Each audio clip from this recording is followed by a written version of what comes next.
umjalie rais mgeni ambaye alitutembelea hafla hii. Umjalie mama wetu Gladys Wanga Nyasuna, umpe afya na maisha marefu. Ya Allah, ili watumie madaraka hii kwa manufaa ya kuinua taifa letu na kwa manufaa ya kuinua nchi yetu. Ya Allah, uko na uwezo, umjalie Kenya yetu, umjalie kaunti yetu. Amina ya rabbal alamin. Katonda omulushwe kyalo ne bigiri nyakyanga owire warero no wiro unene wa Kenya batukira nabo obukanga shibwo kulinde kyalo kyabu. Katonda tukolotio abaga kabalwanire kyalo kuna bamala kugona twamokono gawo ne migizigi yabu ganyo warinde kayuwa omanyere Kenya ni serikali erindwe no munene kandi mukulundo munene Daktari William Samoei Ruto okole mirmogeza Kenya kweno wolu gandazo ngeganda zio nate ikole mirmalala tusabira omwiko ifu president oze kutuwa no mugeni oganyumurinde kumira gaza kubanu. Katonda nsaba county zifu pirangwena brio zikole mirmogeza kandi Homa Bay mama Gladys Wanga arinde Homa Bay no wolu wazoga watu wae kusaba ni kusasama. Katonda nitola Kenya tamakono gao ganyo warre abariyari abagala kureta erioga mukyalo ganyo wareta lala tukolemiri malala Kenya kikome kayuwa ni kusaba matinyu nizeze warre kyalo kuno kandi murinde kyalo kuno. Katonda rinde kyalo kuno. Katonda reto wolu tuonate tuikale no wolu. Katonda otio kulugonzili wao rinda wa Kenya. Amen. Rinda wa Kenya. Your Excellency Dr. William Samoei Ruto, President and Commander-in-Chief of the Kenya Defence Forces. Your Excellency Rachel Ruto, the First Lady of the Republic of Kenya. Your Excellency Natasha Pirks Musar, the President of Slovenia. Your Excellency Professor Kithure Kindiki, Deputy President of the Republic of Kenya. Your Excellency Dr. Joyce Kithure, spouse to the Deputy President. The Right Honorable Raila Amolo Odinga. The Prime Cabinet Secretary Honorable Musalia Mudavadi. The Speaker of the National Assembly and the Senate. Lady Justice Martha Koome, Chief Justice and President of the Supreme Court. The Chief of Defence Forces, General Charles Kahariri, Service Commanders, Your Excellency Gladys Wanga, Governor of Homa Bay County, all governors present, Cabinet Secretaries and Principal Secretaries present, Members of Parliament, all senior national government and county government leaders, residents of Homa Bay na Wakenya wote ambao tunasherehekea siku ya Madaraka ya leo. Mheshimiwa Rais, kwa niaba ya kamati andalizi ya tamasha hii ya siku ya Madaraka, naomba utukubalie tuweze kuandalia burudani fupi. Wenzangu Beatrice Gatonye na Boni Musambi, mmetuandalia yapi? Hebu tuende kazi. Mheshimiwa Rais, tumetua Nyanza. Bila shaka hapa ni Homa Bay, moyo wa Ziwa Victoria. Na kwa kusema hivyo tunamaanisha kuwa burudani ya hapa huacha historia ikijirekodi yenyewe. Leo hii Mheshimiwa Rais, tumekuandalia mseto kabambe wa utamaduni wa jamii ya Dholuo, wasanii maarufu wa taifa, nyimbo za Injili, wakongwe wa Orutu, wapiga densi wa kuvunja sakafu ya jukwaa. Mheshimiwa Rais, leo utaweza kuwaona macho kwa macho wasanii wakali kutoka eneo hili, kama vile akina nani Maslin, Charles Odhiambo, Aroji Chogo, Papa T, Linda Wino na Kevin Gombe. Lakini kabla hawajakuwa mastaa Mheshimiwa Rais, walianza kama watoto, na ndio maana nasi tunaanza na watoto wetu wa Homa Bay.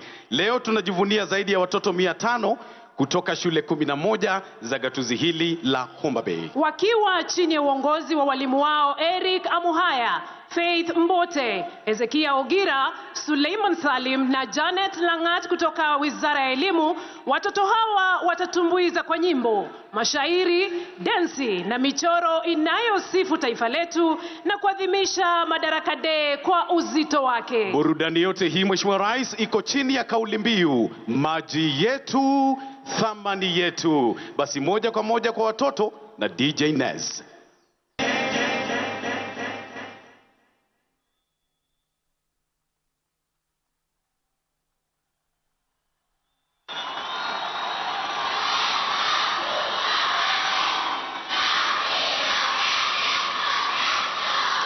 Wameunda jina Homa Bay, County of Endless Potential. Wapamne giuru wagone nithindo gosigala gala jo Homa Bay.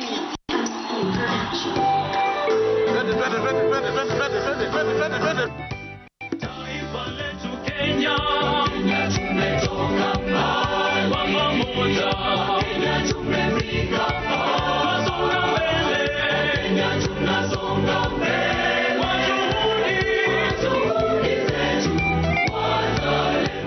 Taifa letu Kenya, tumetoka mbali kwa pamoja. Kenya tumefika mbali, tunasonga mbele. Kenya tunasonga mbele.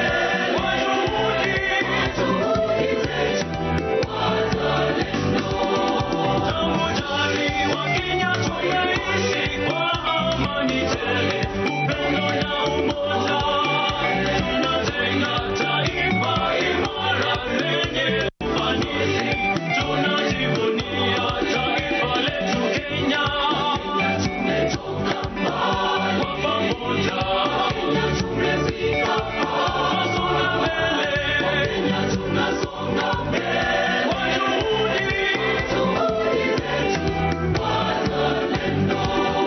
Kila siku tunawajibika tena kwa bidii.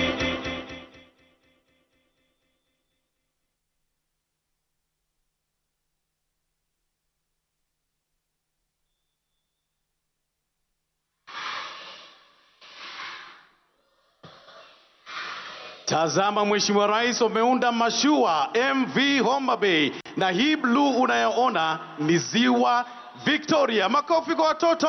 Wapamne giuru wagone gisigala gala kagi.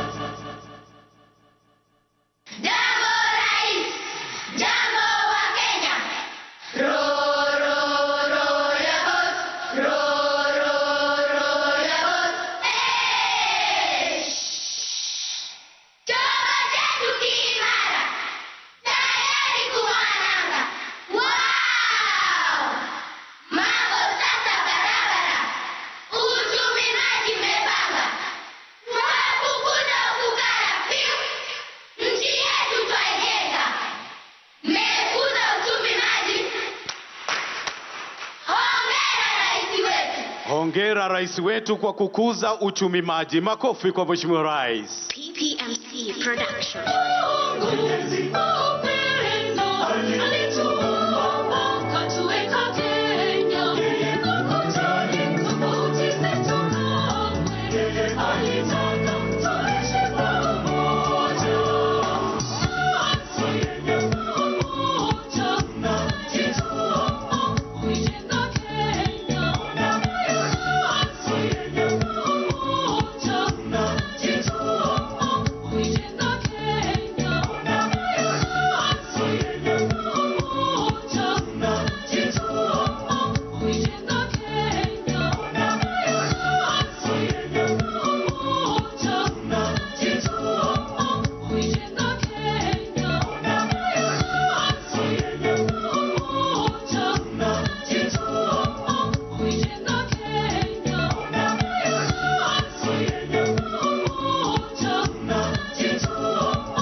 Wameunda jina Blue Economy. Watoto hawa Mheshimiwa Rais wanajivunia maji yetu ambayo ndiyo thamani yetu. Makofi mazuri.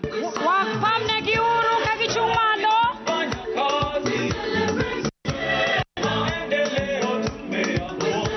Wanaoingia sasa, Mheshimiwa Rais, ni wavuvi na wauzaji samaki. Waseme nawe kupitia shairi, Mheshimiwa Rais.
President wetu mpendwa, tunakupenda sana. Unafanya kazi nzuri kujenga taifa letu la Kenya. Yes, Igwe. Malo malo malo malo malo malo. Malo malo Kenya yetu, malo malo. Walimu malo, madaktari malo, wanamuziki malo.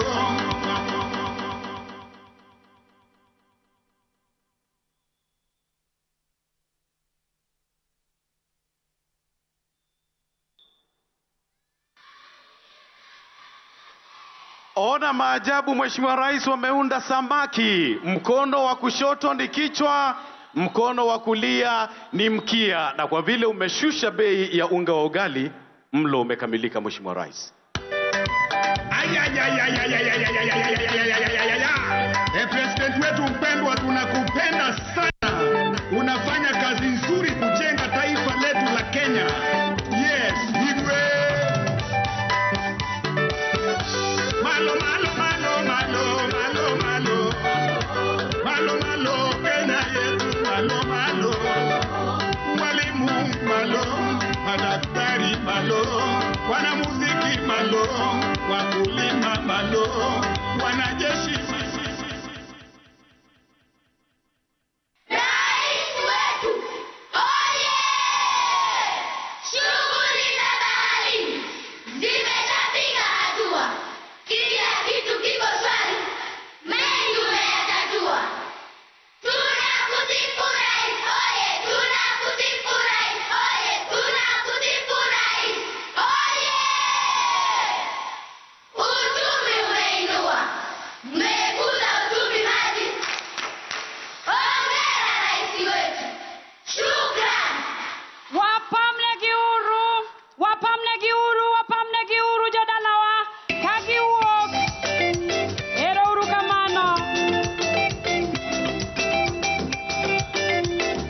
Na basi kwa ishara hiyo, Mheshimiwa Rais, tunahitimisha burudani bunifu kabisa ya watoto na kuwakaribisha wasanii mashuhuri, tukianza na nyimbo za kitamaduni. Sumba Cultural Group, Kagan Kochia Cultural Dancers, Ratonyo Traditional Dancers.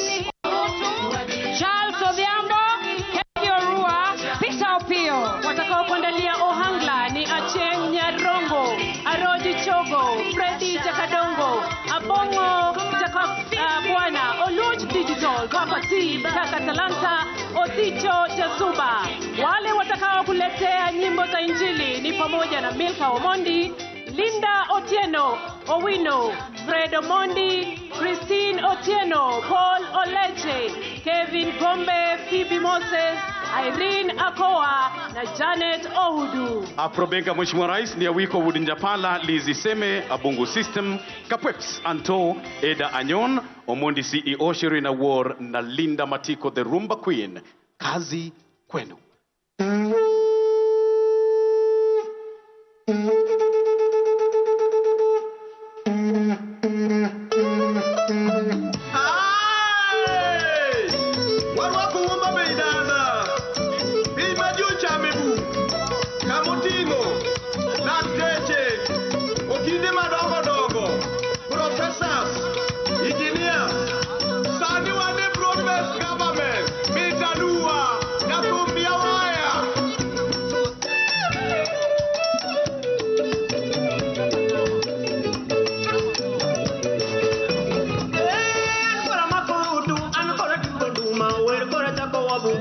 sego. Wera koganda waduto manyo Kenya. Pabuga mayo medala homa bay kanyada pinya sego tole.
Matako, Bertibera dua, Pinyo Galo Cormaya, Romoneno, Bertiber Asunga.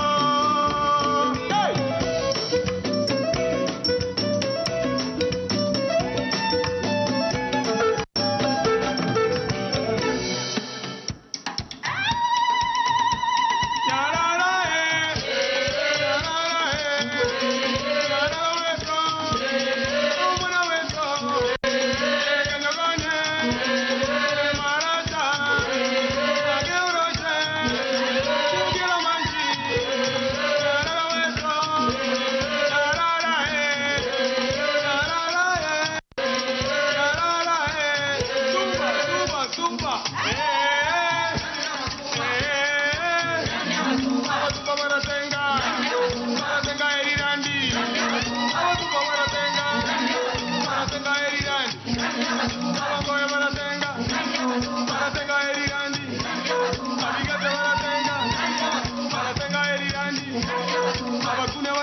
yoga Kenya esiaro makondara ewa Kenya okore Sayo rienye dala tuanoka kaberna Kenya toturwa nyasaye babo kwedowa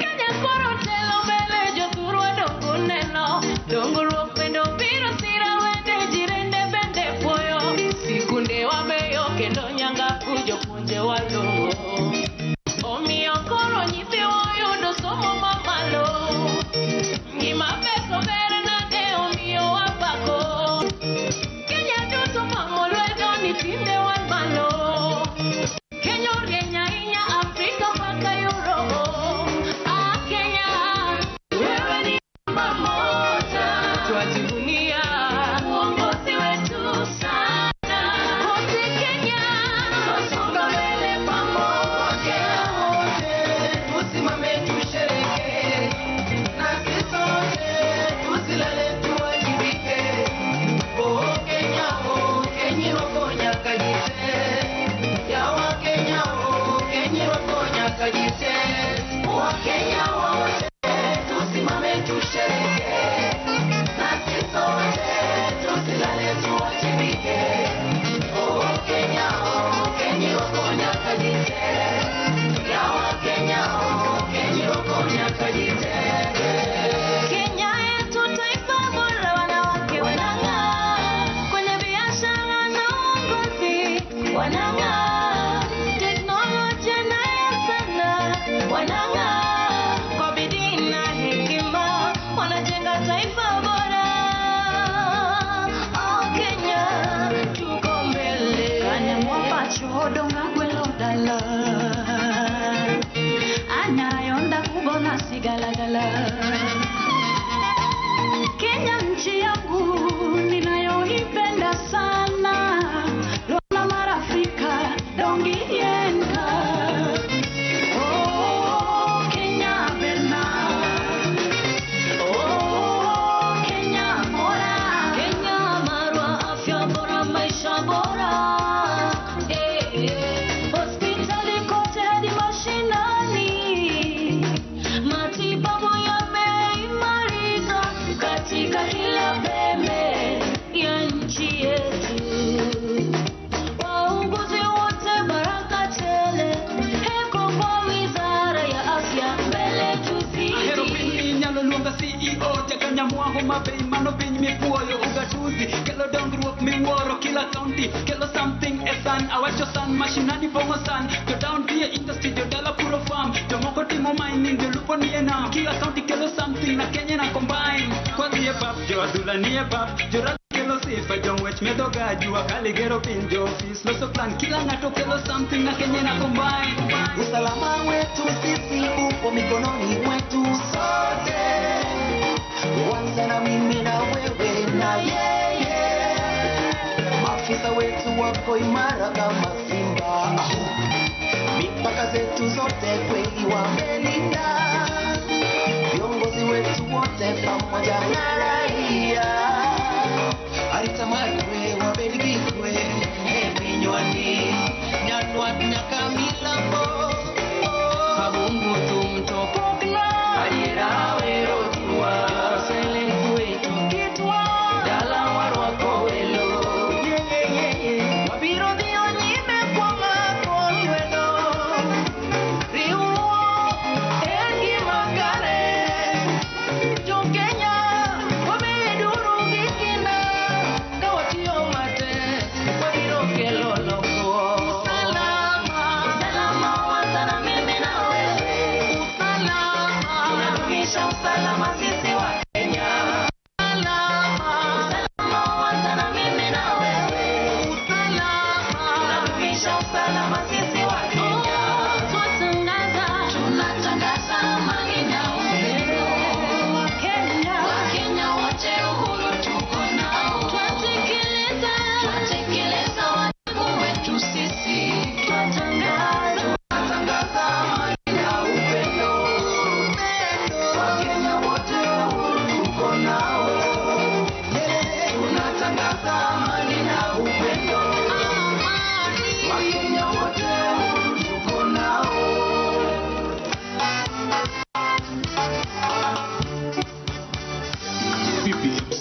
Production.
chungani kabla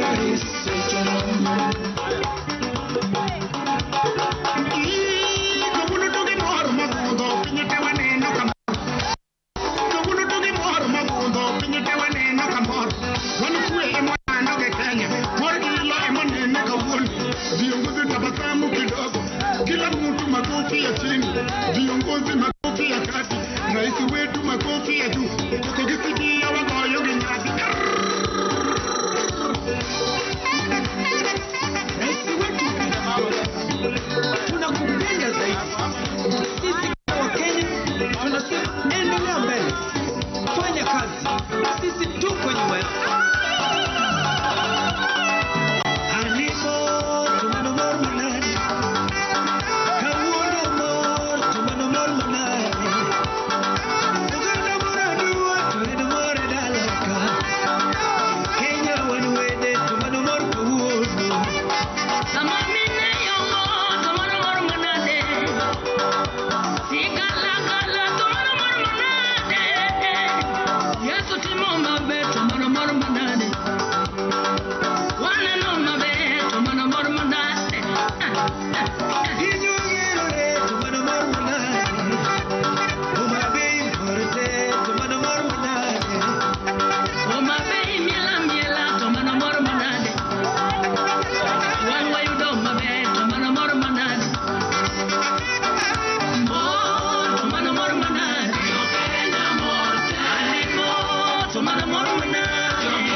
Mheshimiwa Rais, tunafika mwisho sasa wa burudani na tunaomba tuwasapoti wasanii hawa kwa kuwafollow katika mitandao yao ya kijamii. Kwako Michael Kitonga. Tuwapigie makofi tafadhali, tuwashukuru wana burudani. Asanteni sana kwa kazi mzuri, na nimeona ya kwamba hata Mama Aida Odinga karibu aingie kwa uwanja a dance nao kidogo. Tunaona kwa wamefanya kazi mzuri sana. Sasa Mheshimiwa Rais, tungependa kualika State House Choir ili tushangilie Kenya tukiwa sote tuweze kushangilia Kenya tukiongozwa na State House Choir, na pale tuwaruhusu wale ambao wako nje waweze kuingia. Naomba tafadhali waingie kwa upolepole ili tusiwe na madhara yoyote. Tutawaonyesha mahali mtaketi, kwa hivyo tafadhali muingie kwa pamoja. Na kwa sasa pia ni watambue mabalozi wote walio hapa, ambassadors and members of the diplomatic corps. Sasa twende kwa State House Choir tushangilie Kenya. Twajivunia sasa tukijiita wa Kenya, nchi yenye baraka. Wananchi walio nje tafadhali wanaomba kuingia. Chiefs, tuwaruhusu wananchi waweze kuingia. Kamwe hatutaiacha.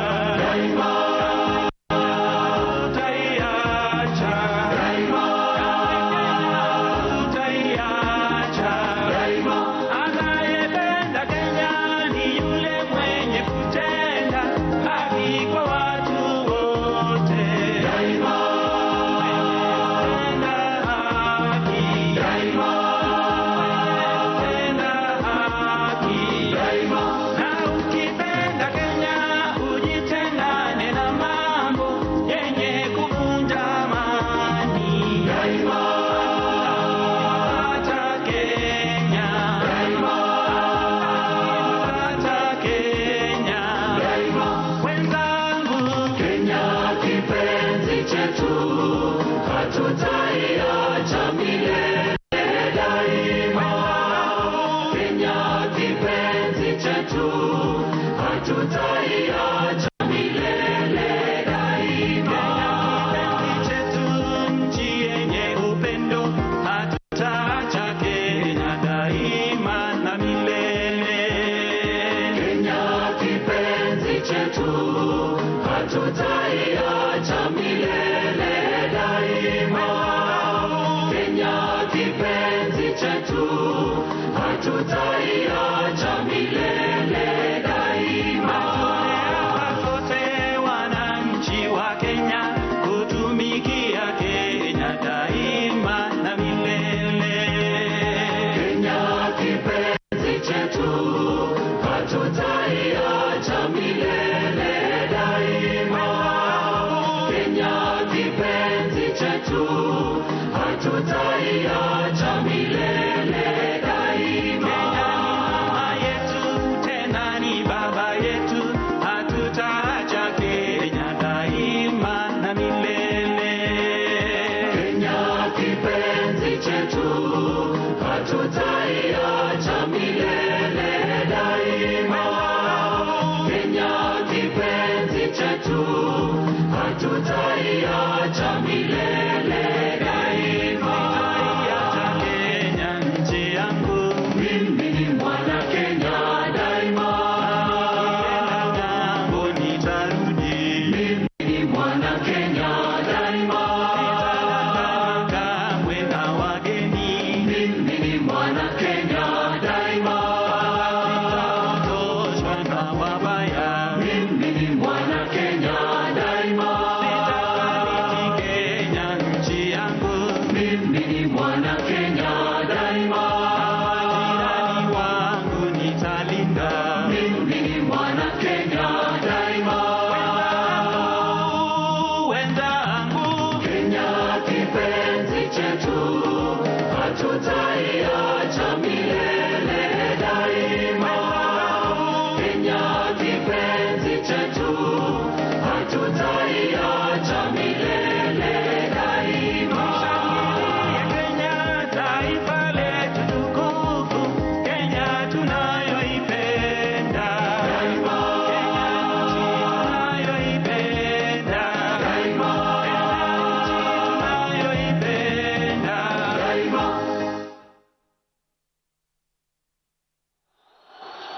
Haya wananchi, tuendelee kushangilia tukifurahia. State House Choir, turudie tushangilie Kenya, tuendelee kushangilia Kenya. Wananchi wamefurika na wanaingia kwa wingi, waruhusiwe waingie. Shangilie Kenya, taifa letu tukufu, Kenya tunayoipenda daima. Kenya nchi tunayoipenda daima. Kenya nchi tunayoipenda daima. Tunajivunia sana tukijiita wa Kenya, nchi yenye baraka daima. Kenya nchi yenye baraka daima. Kenya nchi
kipenzi chetu, hatutaiacha milele daima.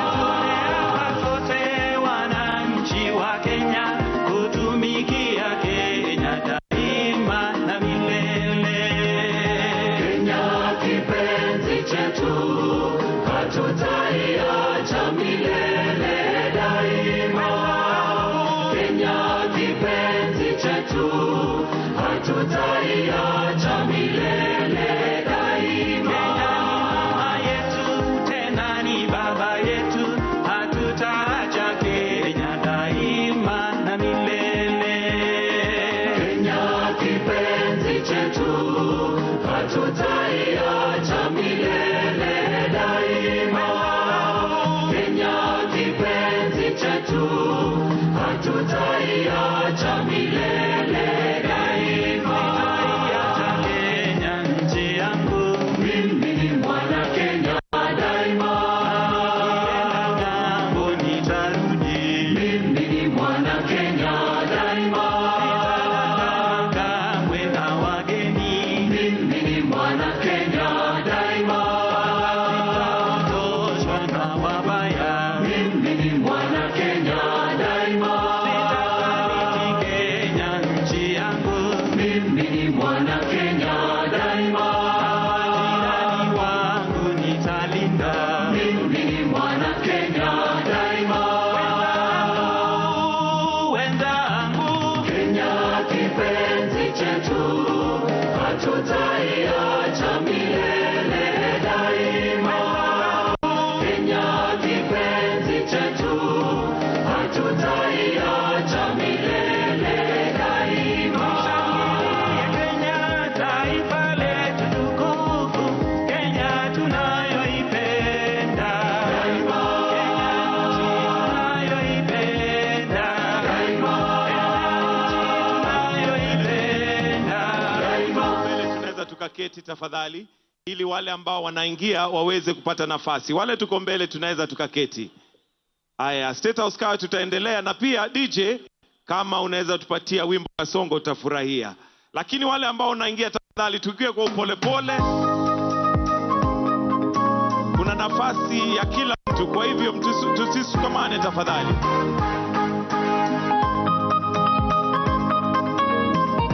Naelezewa pia rebo ikipatikana iwekwe, tukingojea kwa wananchi waingie. Erokoi magongo, erokoro biro, erokoi magongo, erokoro biro. Biro tenchunywaka. Erokoi magongo, erokoro biro, erokoi magongo, erokoro biro. Biro tenchunywaka. Wale tayari tuko na nafasi, tunaweza tukaketi. Ili tuwaruhusu wale wako nyuma waweze kuingia, na wale tuko mbele tuketi tafadhali. Bimodo wari. Biro tenchunywaka. Erokoi magongo, erokoro biro, erokoi magongo, erokoro biro. Biro tenchunywaka. Biro tenchunywaka. Biro tenchunywaka. Yesu toluongi. Bimodo wari. Biro tenchunywaka. Yesu toluongi. Bimodo wari. Biro tenchunywaka. Haya basi, wananchi tukiendelea kuingia, nataka sasa tuende katika kurasa lingine ambalo ni la hotuba, na nataka kwa sasa mwalike gavana wa Homa Bay Gladys Wanga. Hebu tumpigie makofi gavana wa Homa Bay Gladys Wanga aje anene mafupi. Karibu Madam Your Excellency.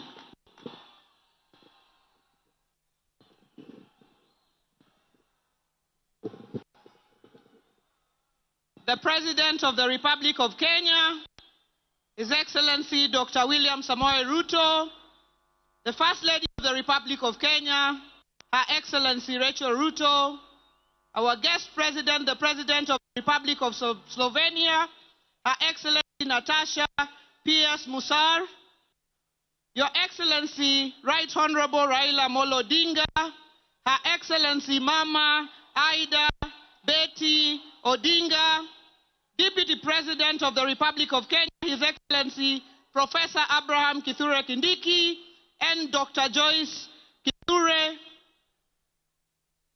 Cabinet secretaries present, speakers of parliament, Speaker of the National Assembly, Right Honorable Moses Wetangula, Speaker of the Senate, Amason Jaffa Kingi, the Prime Cabinet Secretary, Excellency Governors present, leaders of Parliament, His Excellency Junet Mohammed, His Excellency Honorable Ikimani Ichung'wa, Honorable Aaron Cheruiyot, members of Parliament present, members of the Diplomatic Corps, distinguished guests, ladies and gentlemen. His Excellency the President, if you allow me just 1 minute, I would like to recognize the Excellency Governors who have come here. His Excellency James Bob Orengo of Siaya, His Excellency Anyang' Nyong'o of Kisumu, and His Excellency Dr. Ochilo Ayako of Migori, Deputy Governors led by my own Deputy Governor, His Excellency Oyugi Magwanga, members of Parliament from Homa Bay. Your Excellency, we are hosting this as a leadership together. Please just rise so that I can recognize you. Senator Beatrice Ogola, Honorable Bensouda Joyce Osogo, Senator Moses Kajwang', Honorable Peter Pondokaluma, Honorable Millie Mabona, who is also the whip of the National Assembly, Honorable Dr. Lillian Gogo, Honorable Adipo Kwome, Honorable Martin Peters Owino, and Honorable Karoli Omondi, members of Parliament from Homa Bay County. Members of the County Assembly led by the Speaker, please just rise for acknowledgement. Members of the County Executive Committee, please just rise for acknowledgement. And the one and only First Gentleman, Mr. George Wanga. Your Excellency, it is my singular honor to warmly welcome you to the great county of Homa Bay, the Lake County of endless potential. Everywhere they are, the sons, daughters, and people of Homa Bay take this hosting honor with exceptional pride. Your Excellency, allow me to express our profound gratitude for granting our request to host this Madaraka Day. For the first time, the people of Homa Bay are not merely following these national celebrations on media, they are experiencing them firsthand. This auspicious moment will leave an indelible mark on our community, especially in the hearts and minds of our children and youth. Your Excellency, we are grateful that just 6 months ago, during the finals of the Genoa Governors' Cup, you pledged to complete the expansion of our stadium. Today, we proudly unveil a 12,000-seater capacity, canopy-covered stadium, ongoing of our dualing of our main highway.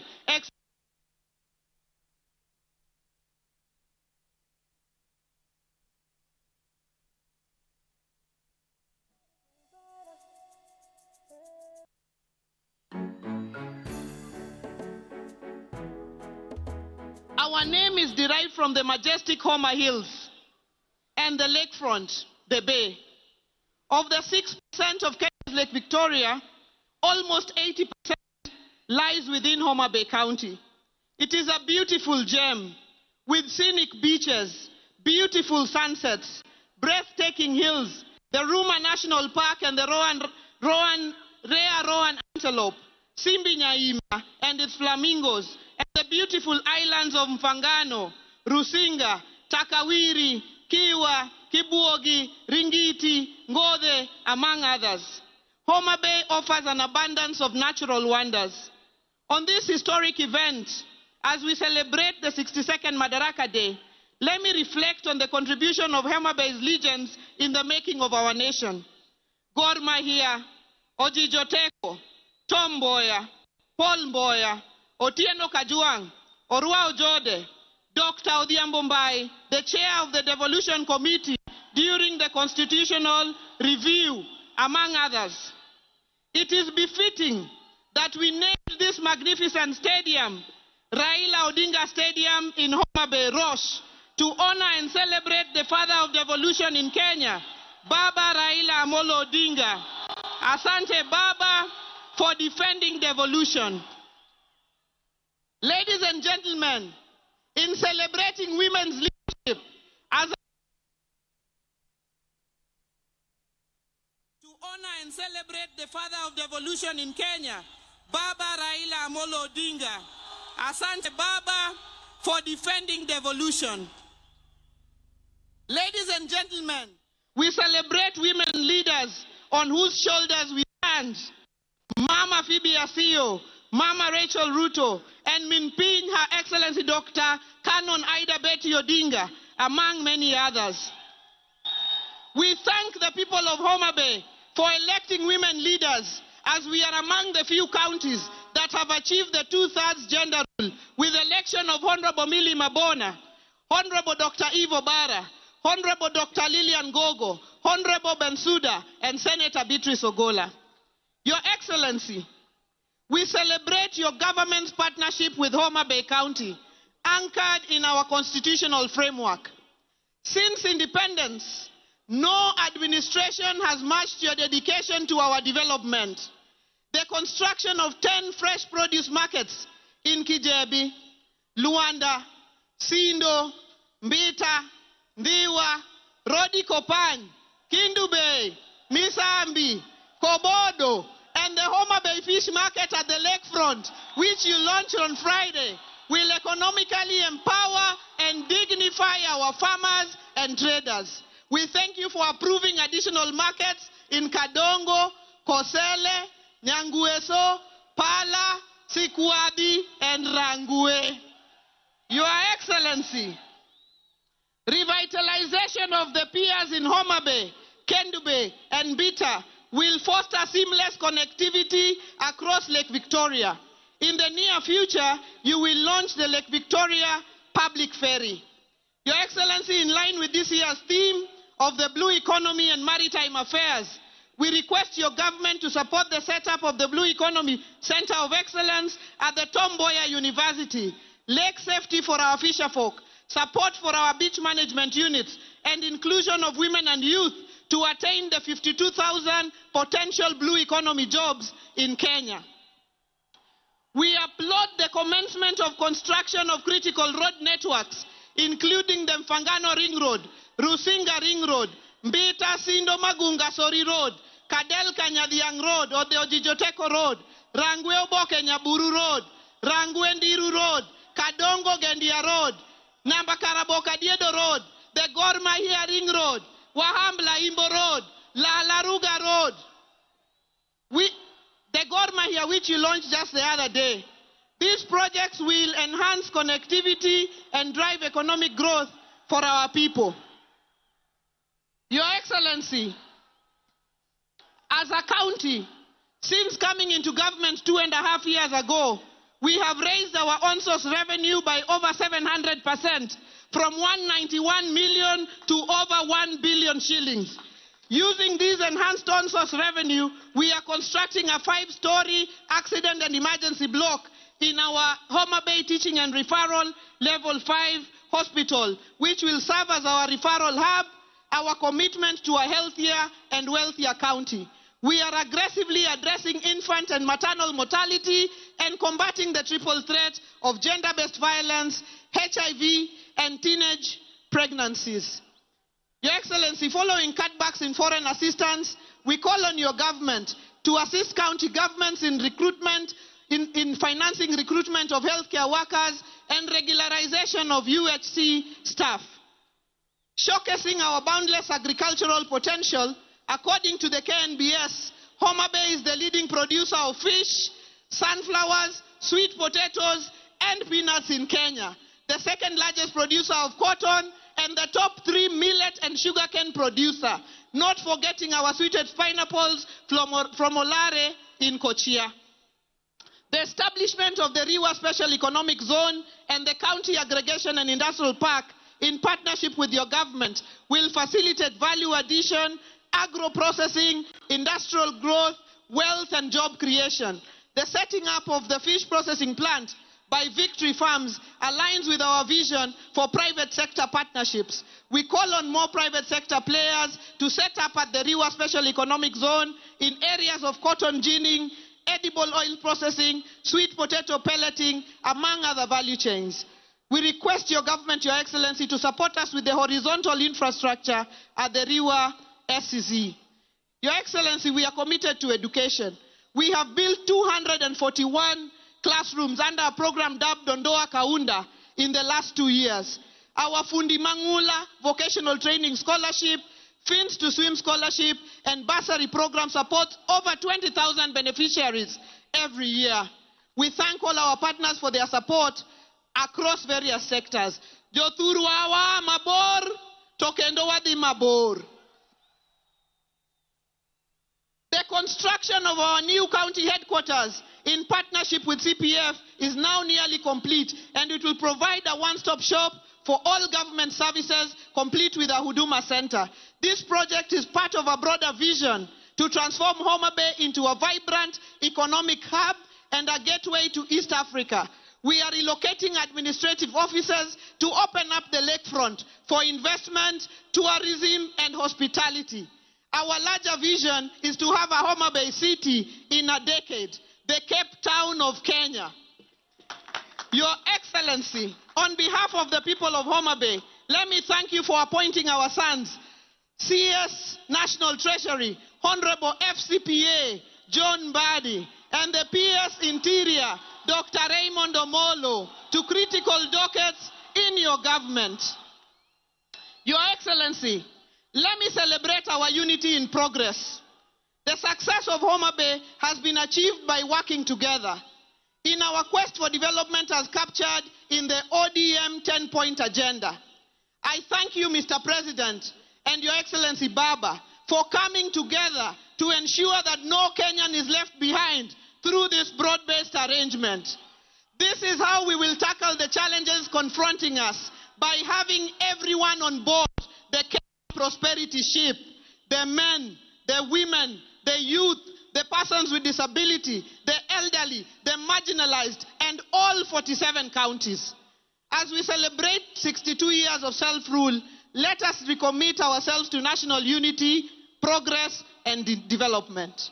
In closing, Your Excellency, I take this opportunity to warmly invite you all back to our county for the Devolution Conference in August 2025 and the World Food Day in October 2025. And tomorrow, as we host the Mashebeji Derby for the first time outside Nairobi at this same stadium, the home of Engineer Michael Olunga. God bless Homa Bay County. God bless Kenya. Ero uruka mano jothurwa. Ero uruka mano kuom rwako welo. Makofi ya Governor tafadhali. Thank you, Your Excellency. Your Excellency, sir, before Her Excellency invites the Deputy President, allow me to give PS Hinga a few minutes to give us an update on where we are with affordable housing. Tumpigie makofi PS Hinga akija kunena machache.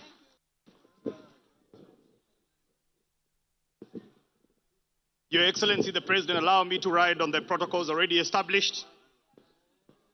Mahatma Gandhi once said that nation's greatness is not defined by its economic power or military strength alone, but rather by how it treats its most vulnerable members.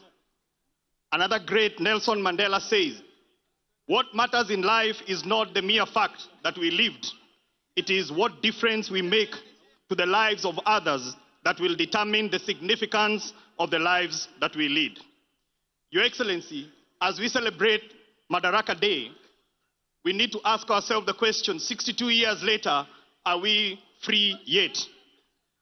I dare say that we are heading in the right direction because, Your Excellency, this morning or this afternoon, there are 3 Kenyans who represent a growing list of the new homeowners that you are going to present with their right to home ownership. Your Excellency, freedom from indignity, freedom from living in squalor, freedom from having to pay to use a toilet, freedom where someone doesn't have to pay 172% more for water. that is true freedom. Your Excellency, allow me to invite the three that represent the new homeowners. I have Damaris Adoyo Ochele. Damaris. Your Excellency, Damaris is a county administrator in the county of Homa Bay, and she is a homeowner. I would like to request that Your Excellency, you come in front with your permission so that you can be able to present her with her right to homeownership. Damaris, come on, pigie makofi.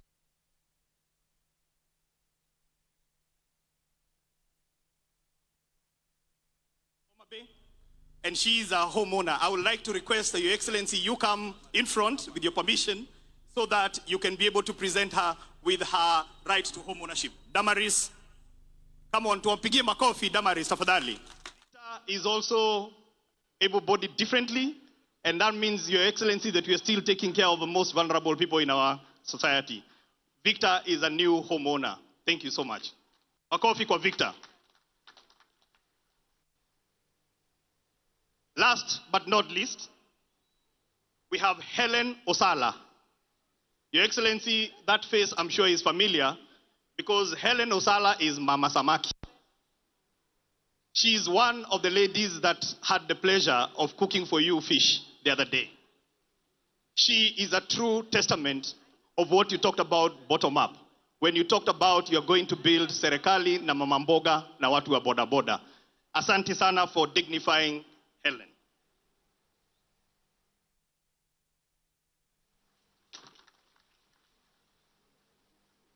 So I will ask them now to stand close to you, Your Excellency, so that they can take a photo.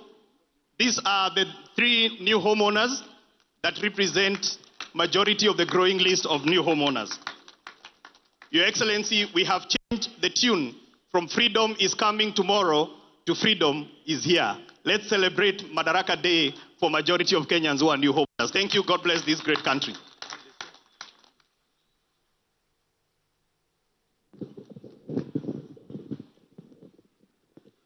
Your Excellency, allow me to invite now His Excellency, the Deputy President of the Republic of Kenya, Professor Abraham Kithure Kindiki. Jothurwa warwak jatelo. Mheshimiwa Rais, allow me to write on the protocols which have already been laid out. Mheshimiwa Rais, naomba kwa heshima kubwa, kabla sijakualika kwa sababu leo tungetaka tukusikie, naomba niambie wananchi, Rais ameniuliza kwa heshima nimsaidie kwa kumuita rafiki yake, kiongozi wetu ambaye ni mwanasiasa ambaye amekuwa na ushawishi mkubwa sana katika siasa zetu za Kenya. And therefore, I feel greatly honored to request with a lot of humility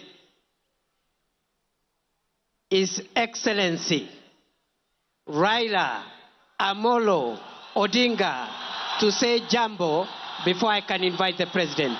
Wapi nduru ya baba jameni?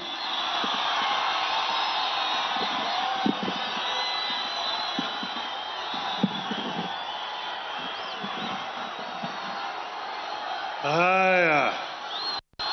Haya. Your Excellency, President William Samoei Ruto, Your Excellency, President Natasha Musa of Slovenia, the diplomats who are here, distinguished guests, ladies and gentlemen, hamjambo, hamjambo, Jothurwa, Umor, Will, Ushiek. It is an honor, Your Excellency, to be allowed to greet these people today. This, as the governor has said, is a great day for the Homa Bay County. But more importantly, Your Excellency, it is a testament that devolution works and can work if it is empowered. Your Excellency, 62 years ago, the founding fathers of our nation, after a very long struggle for independence, attained internal self-government on this day. And that's the day when Pimas now had a hope that eventually the country was going to be independent. They went on further to coin the Kenyan dream in our national anthem. You'll find it in several stanzas of our national anthem. The first one which says, Lord, bless this land of ours. Justice be our shield and defender. May we dwell in liberty, peace and liberty, and plenty be found within our borders.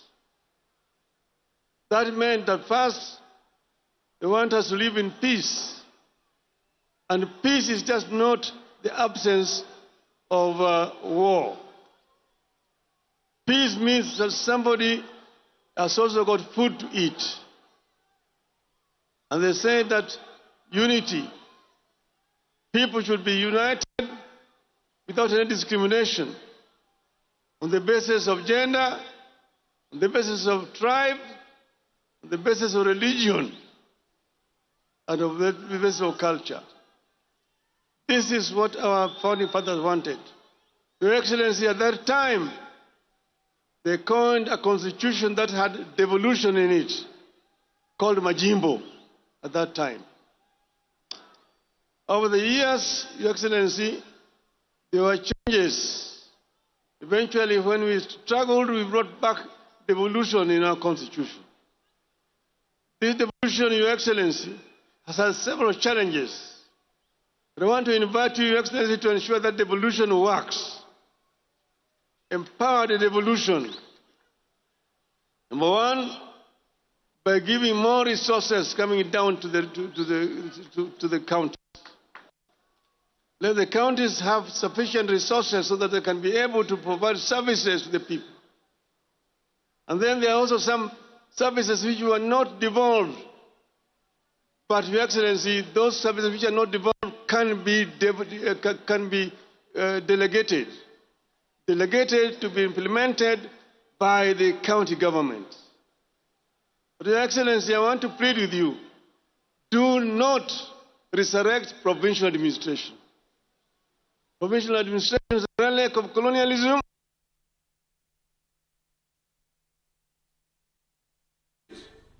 Delegated to be implemented by the county government. But, Your Excellency, I want to plead with you, do not resurrect provincial administration. Provincial administration is a relic of colonialism that has no place today in a free and independent Kenya. We want to see that the governors get sufficient resources to do their work. And then they are also going to be supervised by other institutions. We want also our members of parliament to continue to do their work effectively. That is why I would like to here today on the National Day appeal to parliament to implement what we had put in our agreement, that 450 billion shillings be allocated to counties in this coming budget. Finally, Your Excellency, you have had several challenges. We have had a lot of issues. 2 years ago, we were on the streets.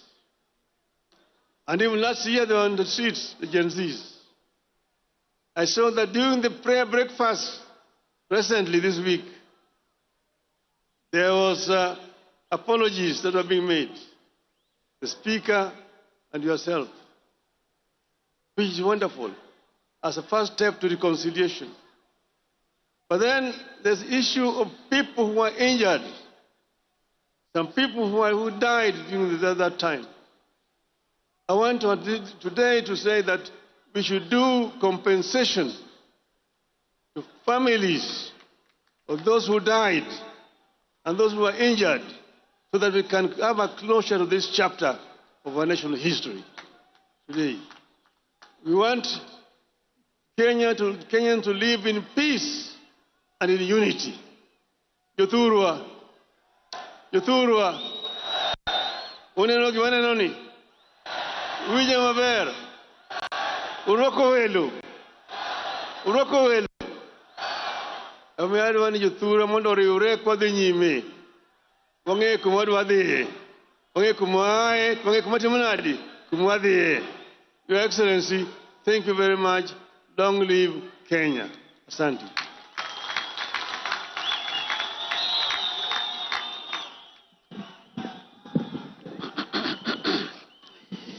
Your Excellency, before I invite you, allow me just to say this in a minute. That this generation owes the generation that fought for the political freedom of Kenya the debt of fighting for the economic freedom of our country.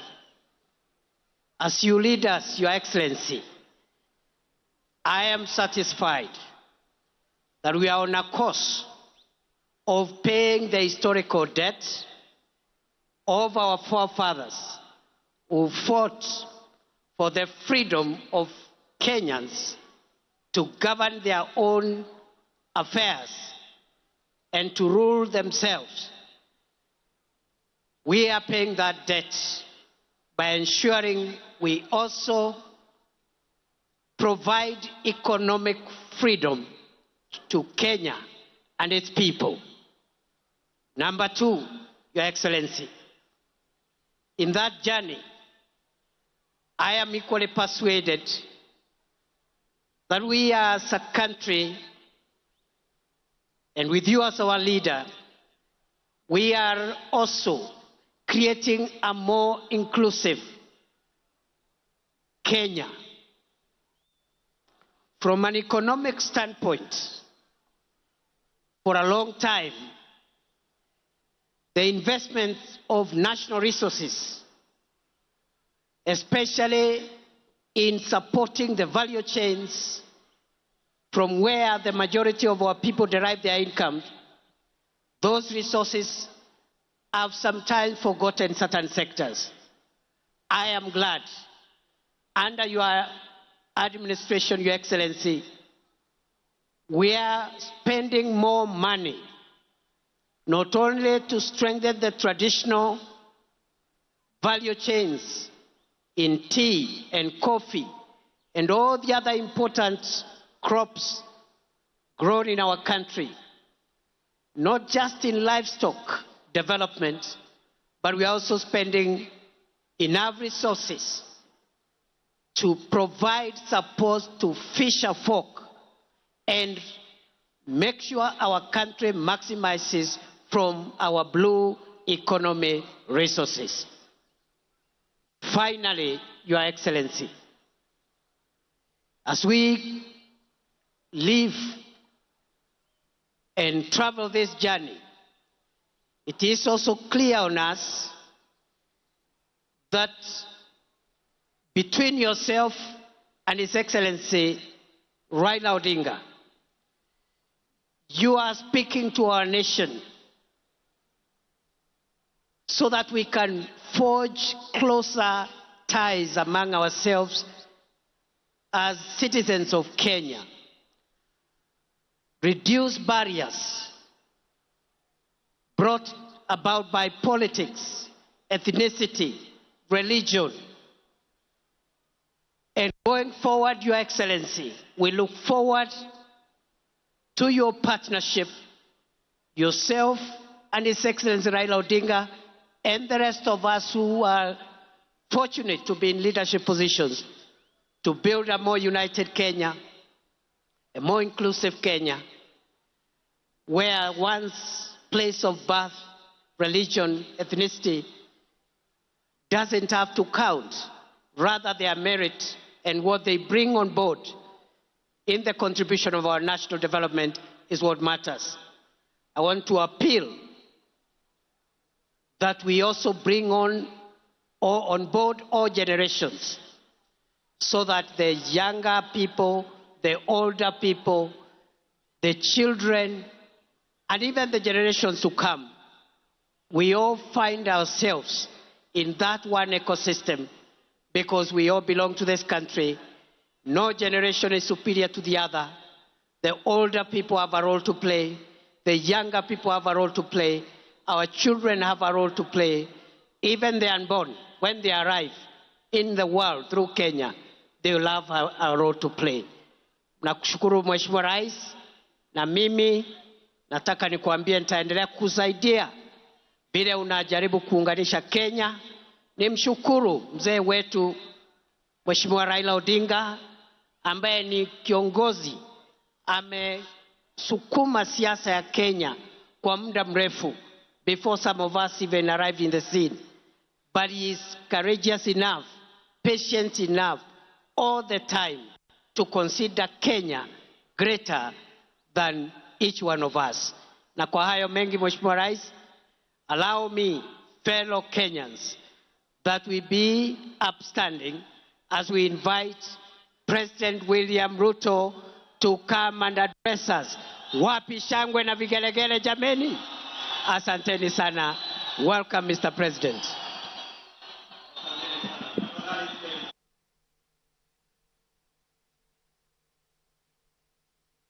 Your Excellency, President Natasha Pirsi Musa from Slovenia, our special guest in this 62nd Madaraka Day here in Homa Bay.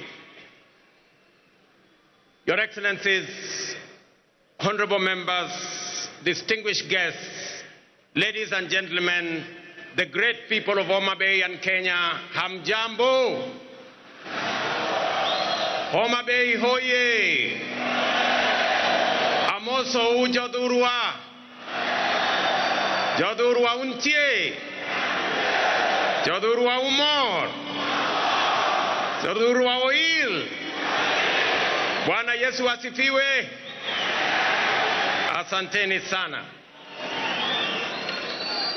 Kwanza, kabla sijasoma taarifa yangu ya siku ya leo, in our midst we have a friend of Kenya, a great lady who has paid us a visit. When I invited her to come, she was gracious to consider time to come and fellowship with us. And more importantly, she agreed to be a special guest on this Madaraka Day in Homa Bay. Your Excellency, Madam President, we honor you. We are grateful for your consideration and for coming to be in our midst. And the people of Kenya, represented by the people here, welcome you to Kenya. And as a special guest, let me allow you to make your statement. Tumkaribishe Mheshimiwa Rais na makofi jameni. Welcome, Madam President.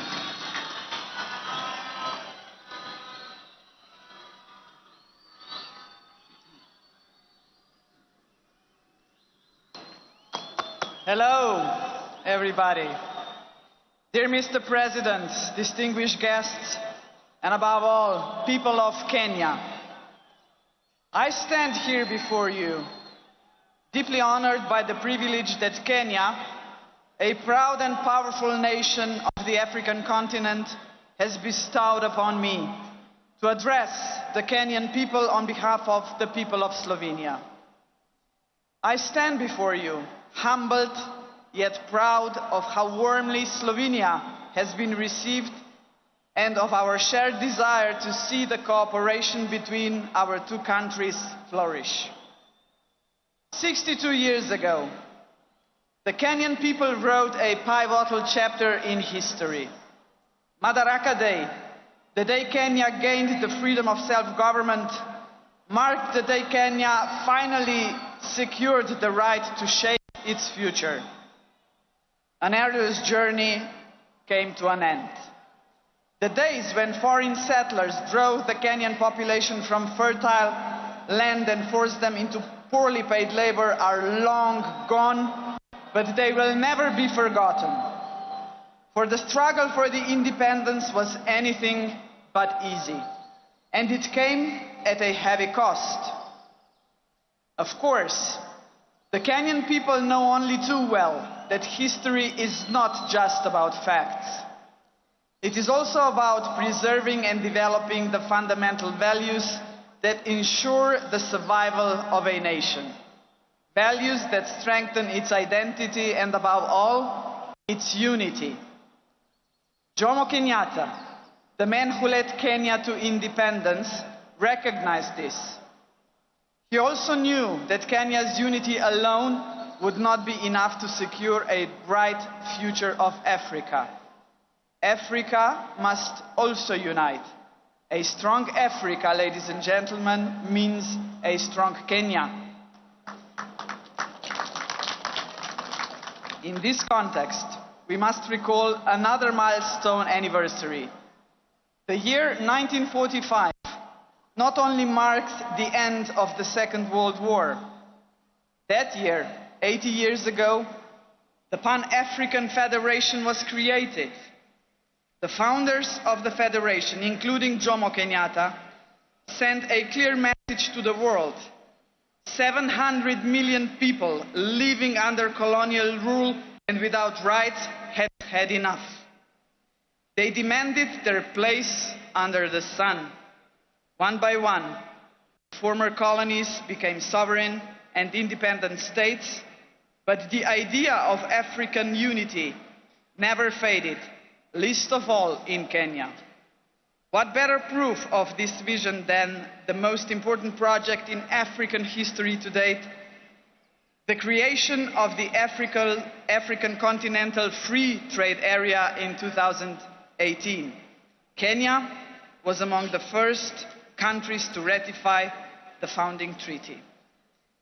Mr. President, ladies and gentlemen, the lessons of the past shape our vision of the future. In the 1960s, the world experienced a wave of decolonization. Yet in many ways, colonialism, and if I may say so, a condescending attitude towards the newly independent states did not just cease to exist, but there was a way to build self-confidence and assert oneself on the world stage. My generation, ladies and gentlemen, grew up in former Yugoslavia. We still remember the non-aligned movement of the Cold War era, a large and respected group of countries, including Kenya, that defied the interests of the superpowers and former colonial powers. That spirit of non-alignment was vital then, and it remains relevant today. We live in a world where both old and emerging powers are yet again shaping the world before our eyes. All the rest of us, the smaller countries, must not just passively observe these developments. We must ask ourselves, what about us? Are we ready to raise our voices? And Mr. President, we are ready. Both our countries are preparing for the future, and we have chosen the right path. Sustainable economic growth, protection of rich biodiversity, a strong will to keep pace with rapid scientific development, a commitment to multilateralism, to international cooperation and tackling common problems. These are the values that unite us. As you know, Slovenia is currently serving as a non-permanent member of the United Nations Security Council. Our diplomats take their role seriously and responsibly.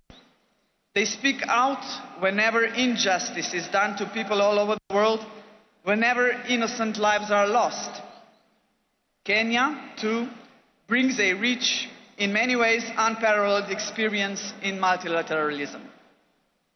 The international importance of the country is reflected in the fact that several United Nations agencies are based here.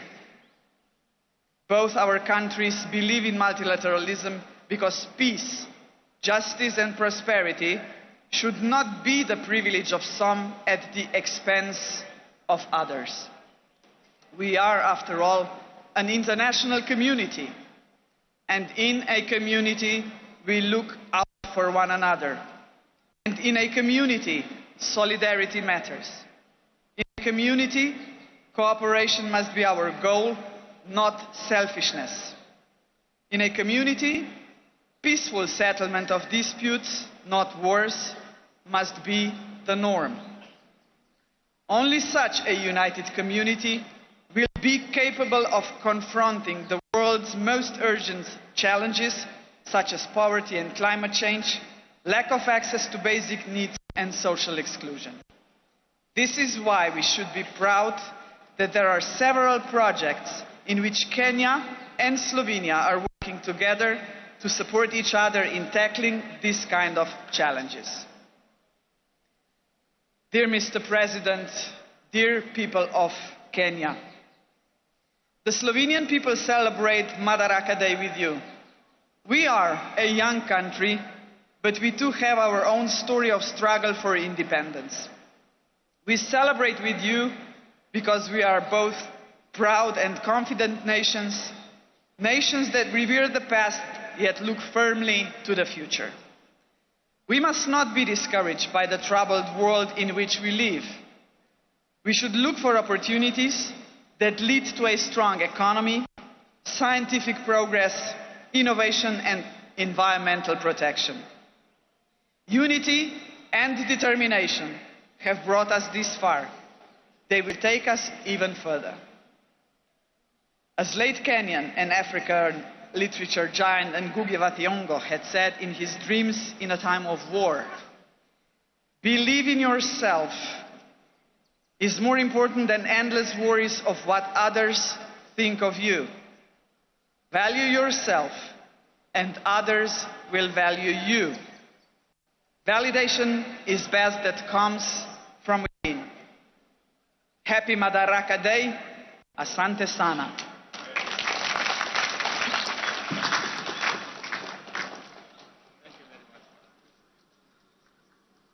Thank you very much, Madam President. And thank you very much for that. Happy Madaraka Day. Asante sana.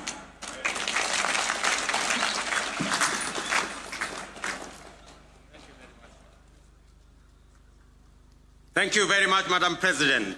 Since we took this historic step towards full independence through our hard work, determination and self-belief, we have defied odds, surmounted challenges, triumphed over adversity, and emerged as a modern democratic state whose government and economy are energized by the restless ambition of confident citizens.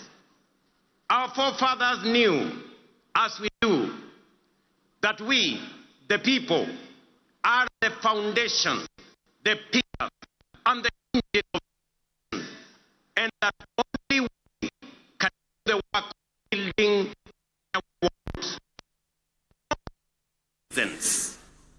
Our forefathers knew, as we do, that we, the people, are the foundation, the pillars, and the engine of this nation, and that only we can do the work of building the Kenya we want. More critically, we understand keenly that this country is our home and we have no other. This is why wherever they go all over the world, Kenyans never forget their homeland and vigorously contribute to nation building. We are acutely aware that although we have given a decent account of ourselves since the first Madaraka day, we are quite far from where we ought to have reached. It is time for us to reflect on the state of our collective self-belief as a people, because without it, we lose all the opportunities that come with Madaraka.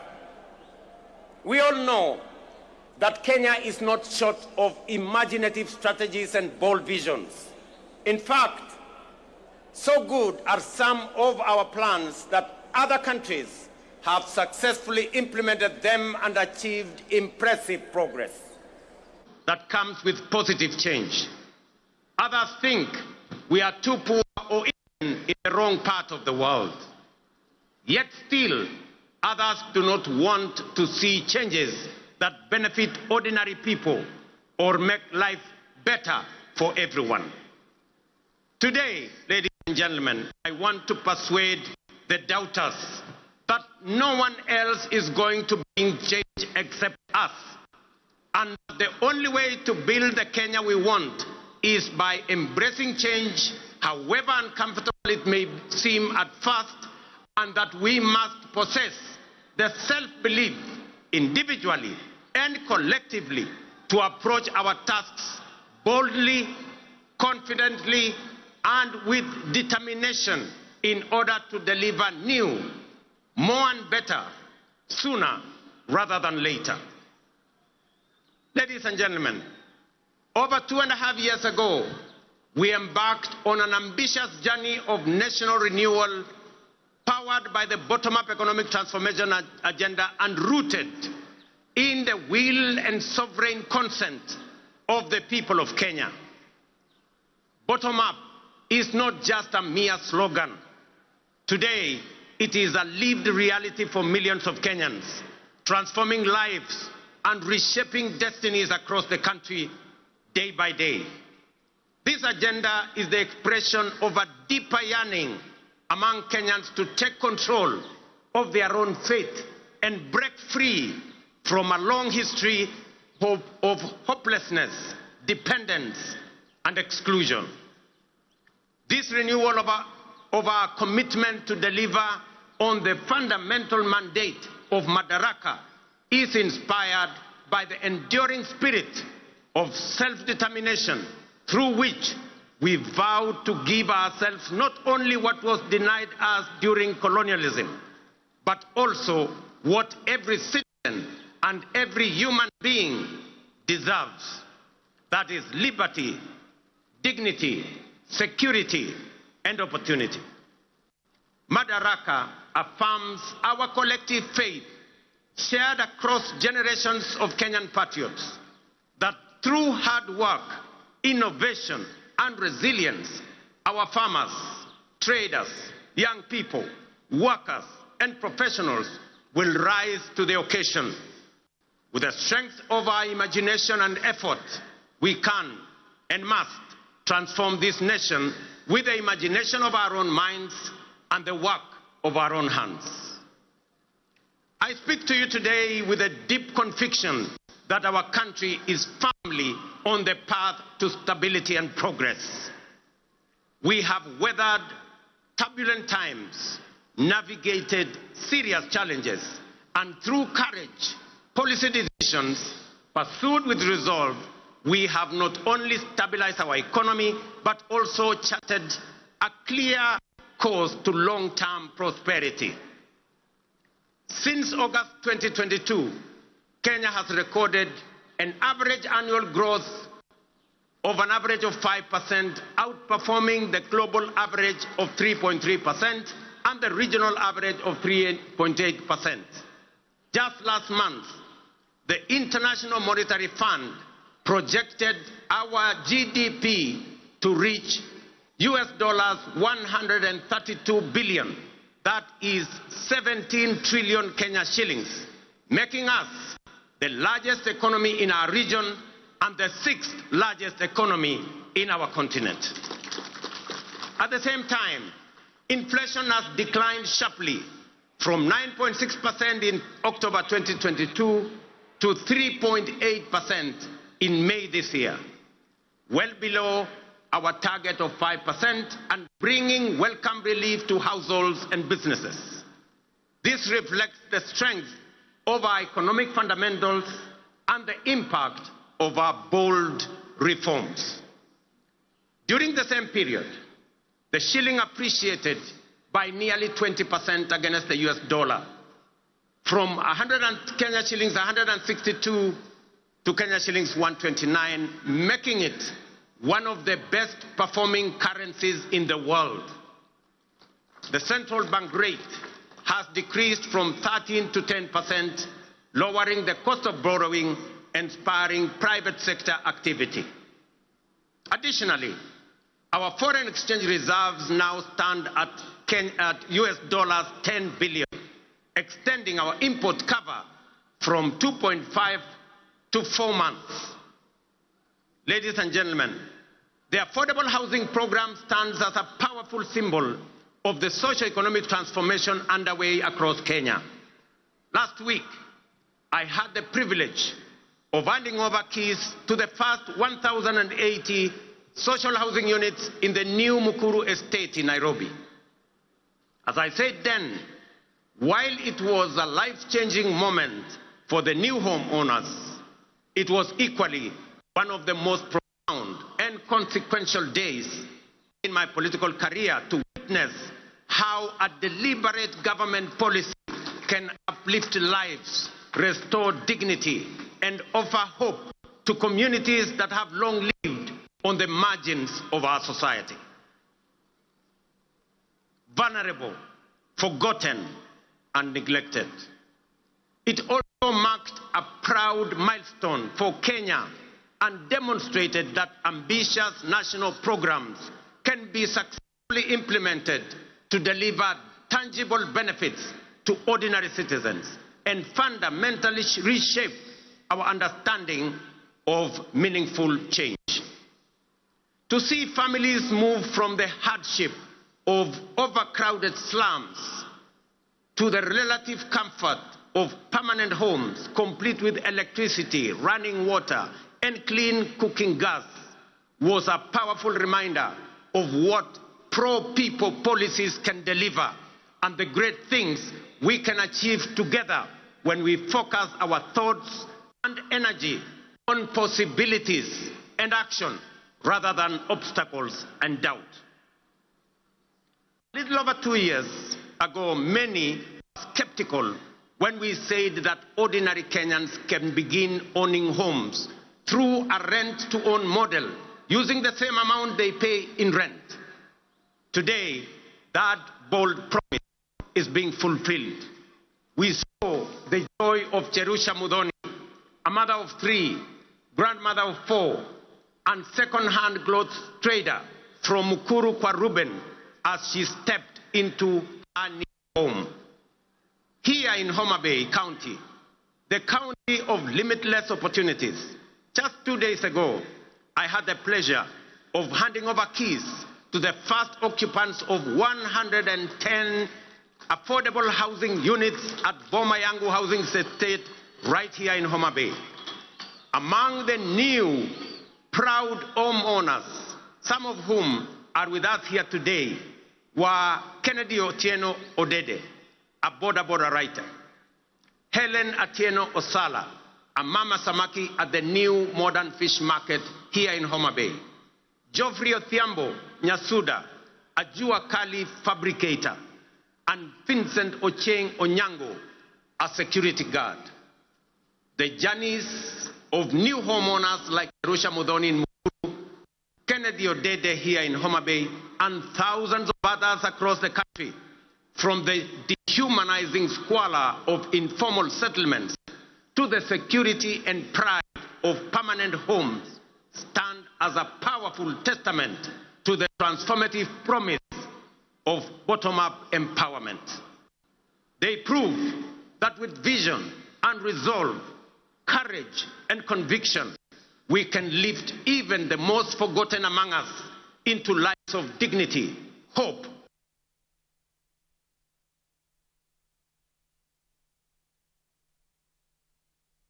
of bottom-up empowerment. They prove that with vision and resolve, courage and conviction, we can lift even the most forgotten among us into lives of dignity, hope, and limitless possibility. Ladies and gentlemen, if you didn't understand what we meant, firmly on course to delivering 150,000 housing units under the affordable housing program, which have been under construction since September 2022, with 11,000 units already available for occupation. Very soon, I shall be handing over 150,000 housing units under the affordable housing program, which have been under construction since September 2022, with 11,000 units already available for occupation. Very soon, I shall be handing over keys to new homeowners in Bahati in Nakuru, in El Bakon in Nakuru, in Mabera in Kuria West, in Mgwen in Nandi, in Milimani in Kakamega, and also in Vihiga counties, Nanyuki, and many others across the country. The bottom-up transformation is reaching every corner of Kenya, leaving no one behind. Beyond providing dignified shelter, this transformative program is driving job creation, having already generated over 250,000 jobs. It is nothing short of a nation-building revolution, uplifting lives, growing businesses, and redefining the future of work and urban living in Kenya. Fellow Kenyans, in recognition and appreciation of the sacrifice made by patriotic Kenyans through their contributions to the housing levy, I am pleased to announce today that we shall be proposing to Parliament a reform to the law that will allow any contributor to access an affordable home loan of up to 5 million shillings at a single-digit interest rate, applicable towards any housing unit in the market. This facility will also enable contributors to offset existing mortgages, offering greater flexibility. Ladies and gentlemen, word is beginning to get out throughout the nation that SHA is working, by which citizens mean that the transition challenges and teething problems are now behind us, and universal health coverage is now serving Kenyans and leaving no one behind. Since the rollout of Taifa Care in October 2024, 23 million Kenyans have so far registered with the Social Health Authority, a resounding vote of confidence in our reformed healthcare model. We are now recording an average of 50,000 new registrations every day, a clear testament to the fact that Kenyans have embraced a system designed to guarantee access to quality, affordable, and dignified healthcare for all of us. In just 8 months, SHA has disbursed Kenya shillings 43 billion in claims to facilities, with 4.5 million Kenyans having received treatment fully covered by SHA since its inception.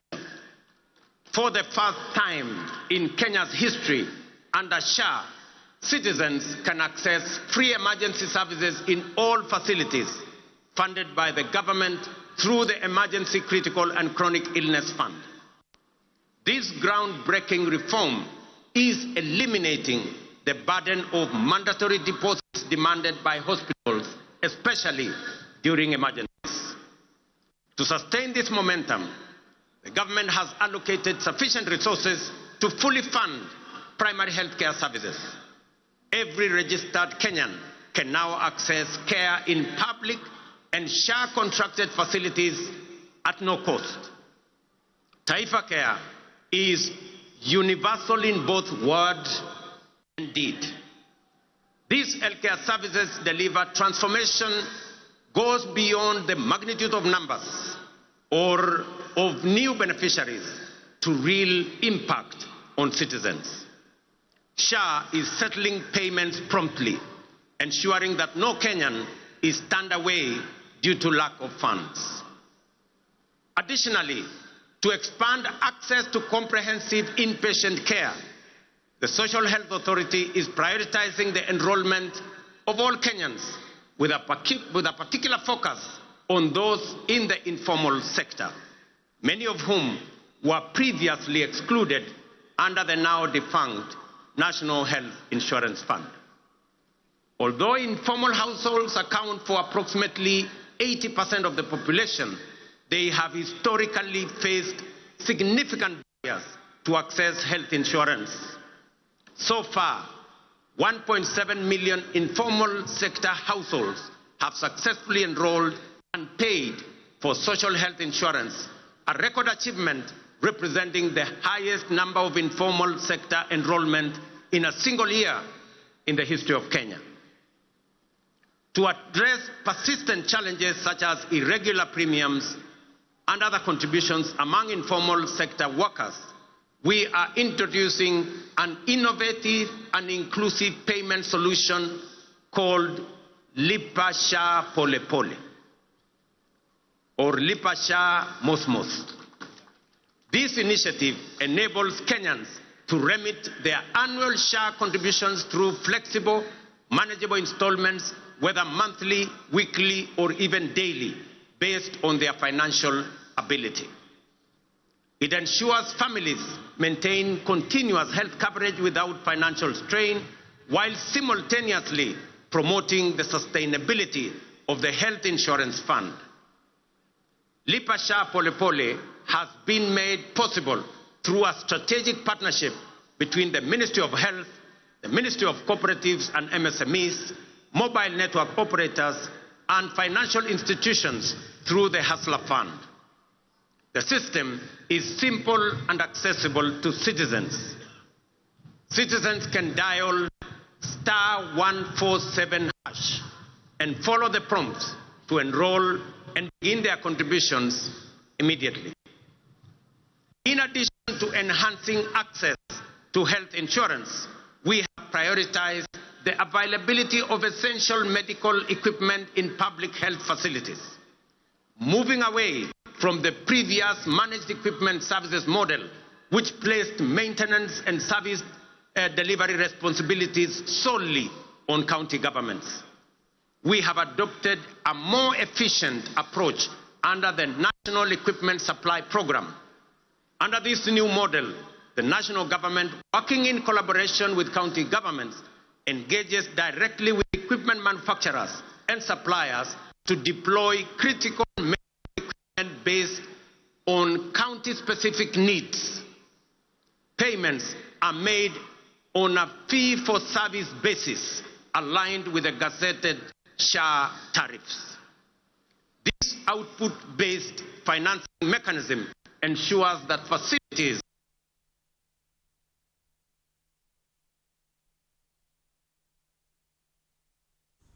payments are made on a fee-for-service basis aligned with the gazetted SHA tariffs. This output-based financing mechanism ensures that facilities are reimbursed only for actual services rendered, thereby enhancing accountability and guaranteeing the availability, functionality, and quality of medical services or part with their institutions in our republic. I urge every Kenyan to take charge of their health by enrolling with the Social Health Authority so that together we can end the heartbreaking cycle where families are forced to auction their livestock, sell their land, or part with their life's possessions just to afford medical care. No Kenyan should choose between life-saving treatment and their dignity. Let us unite to build a healthcare system rooted in dignity, equality, and compassion, a system where access to care is a right, not a privilege for a few. Ladies and gentlemen, you will agree with me, fellow Kenyans, that The remarkable progress we are making in both affordable housing and Taifa Care has been made possible by the solidarity, trust, and commitment with which Kenyans have participated in and contributed to the realization of radical positive change on an unprecedented scale. The evidence before us of real progress with real impact on people's lives should encourage and inspire us to do even more together with greater confidence and to turn Kenya into the country we all aspire to belong. I extend my deepest gratitude to millions whose housing levy contributions are restoring dignity to fellow citizens who may never have had a dream of owning a decent home. I also thank all who support SHA and are helping us turn our vision of universal health coverage into a lived reality for millions across our country. Ladies and gentlemen, through strategic investments in agriculture, we are accelerating both growth and resilience in the sector. Fertilizer subsidies have boosted food production by 50%, while reforms in the coffee and sugar sectors have revived local industries, enhanced farmers' incomes, created jobs, and reinvigorated rural economies. Today, milk farmers are earning an average of 50 shillings per litre, up from 35 shillings 2 years ago. Coffee farmers are now earning up to 150 shillings per kilo, a remarkable increase from an average of 65 2 years ago. Tea earnings rose from Kenya shillings 138 billion in 2022 to 215 billion in 2024. Sugar production surged from 490,000 metric tons in 2023 to 815,000 metric tons in 2024, enabling us to reduce sugar imports by 70%, while increasing farmers' earnings from 50 billion to 90 billion. We have intervened with consistency and focus to ensure sugarcane growers receive fair returns for their deliveries and that they get paid in full and on time. To anchor these gains sustainably, we must recognize that increasing the efficiency of milling plants is central to farmers' interest. Efficient mills are more profitable and offer farmers optimal returns.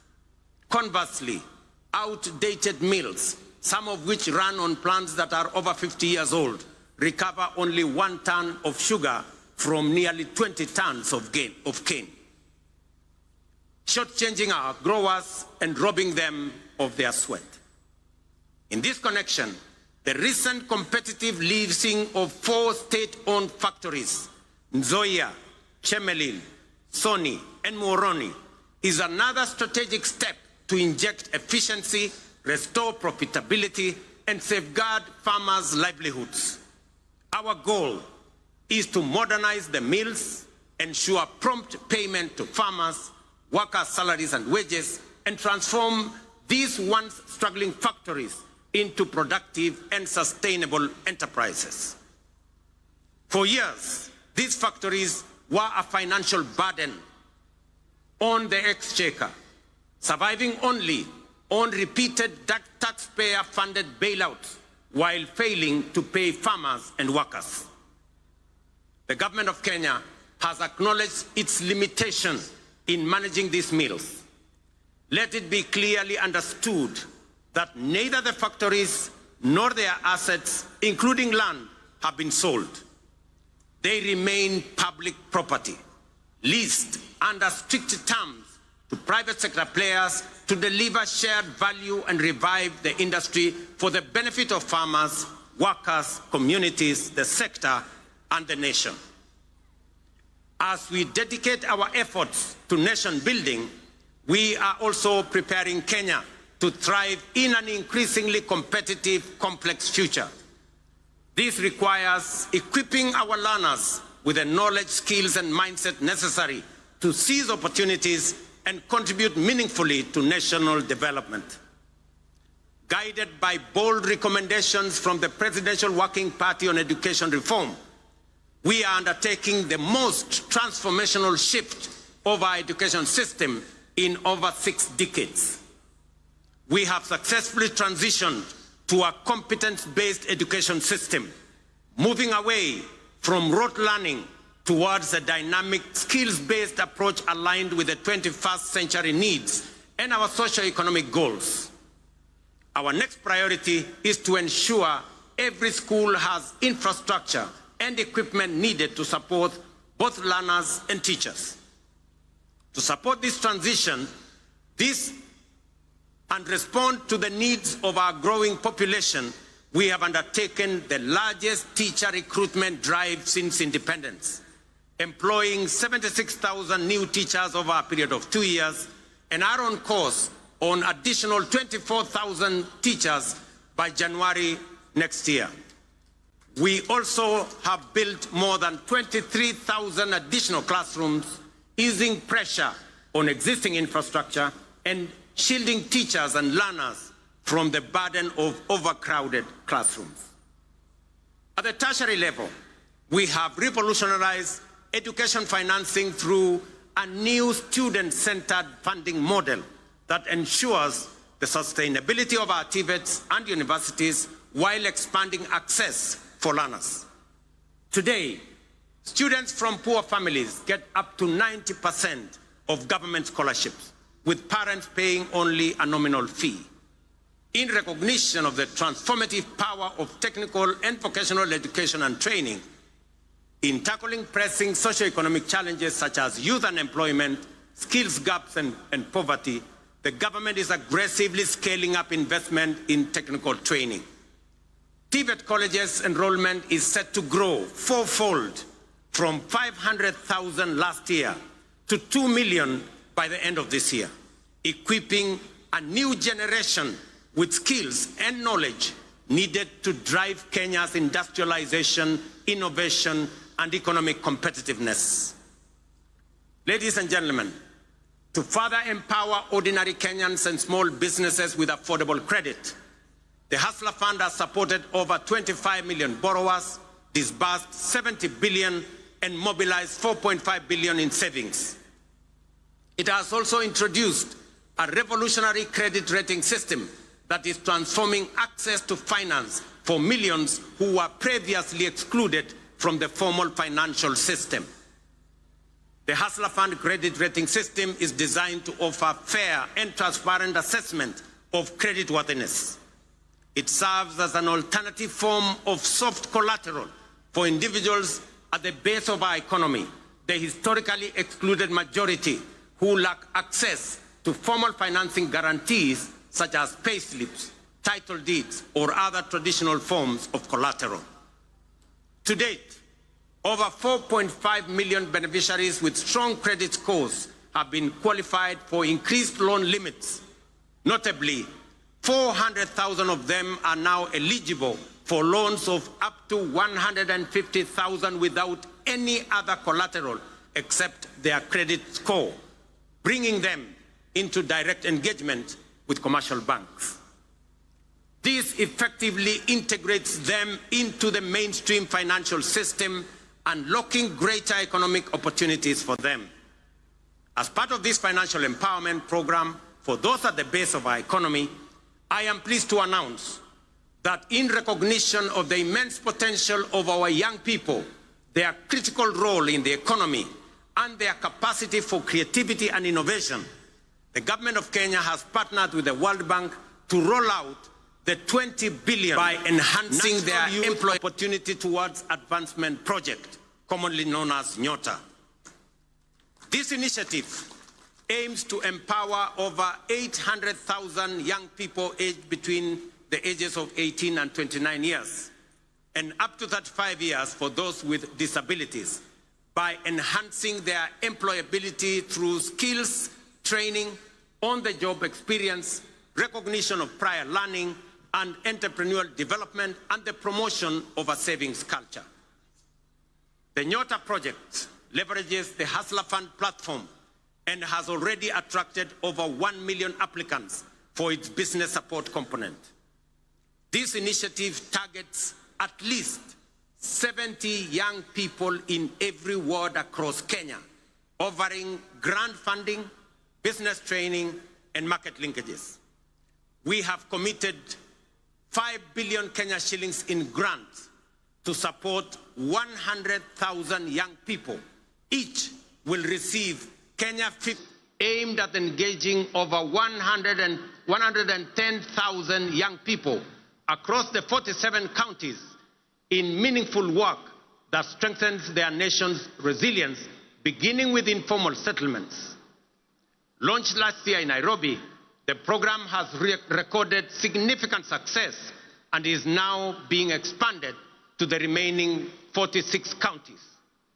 Structured as a social protection program, Climate Works will engage youth to deliver vital public goods, including the construction of roads, the planting of trees, and the improvement of environmental sanitation within their localities. Through Climate Works, we are not just offering a paycheck for today.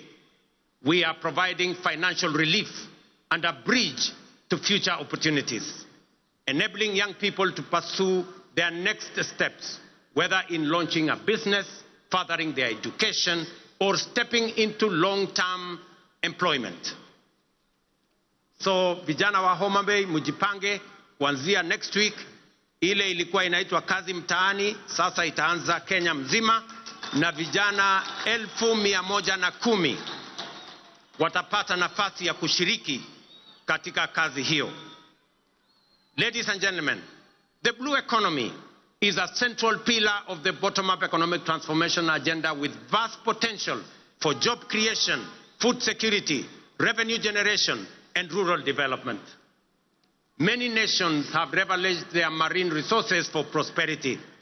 It is time for Kenya to do the same.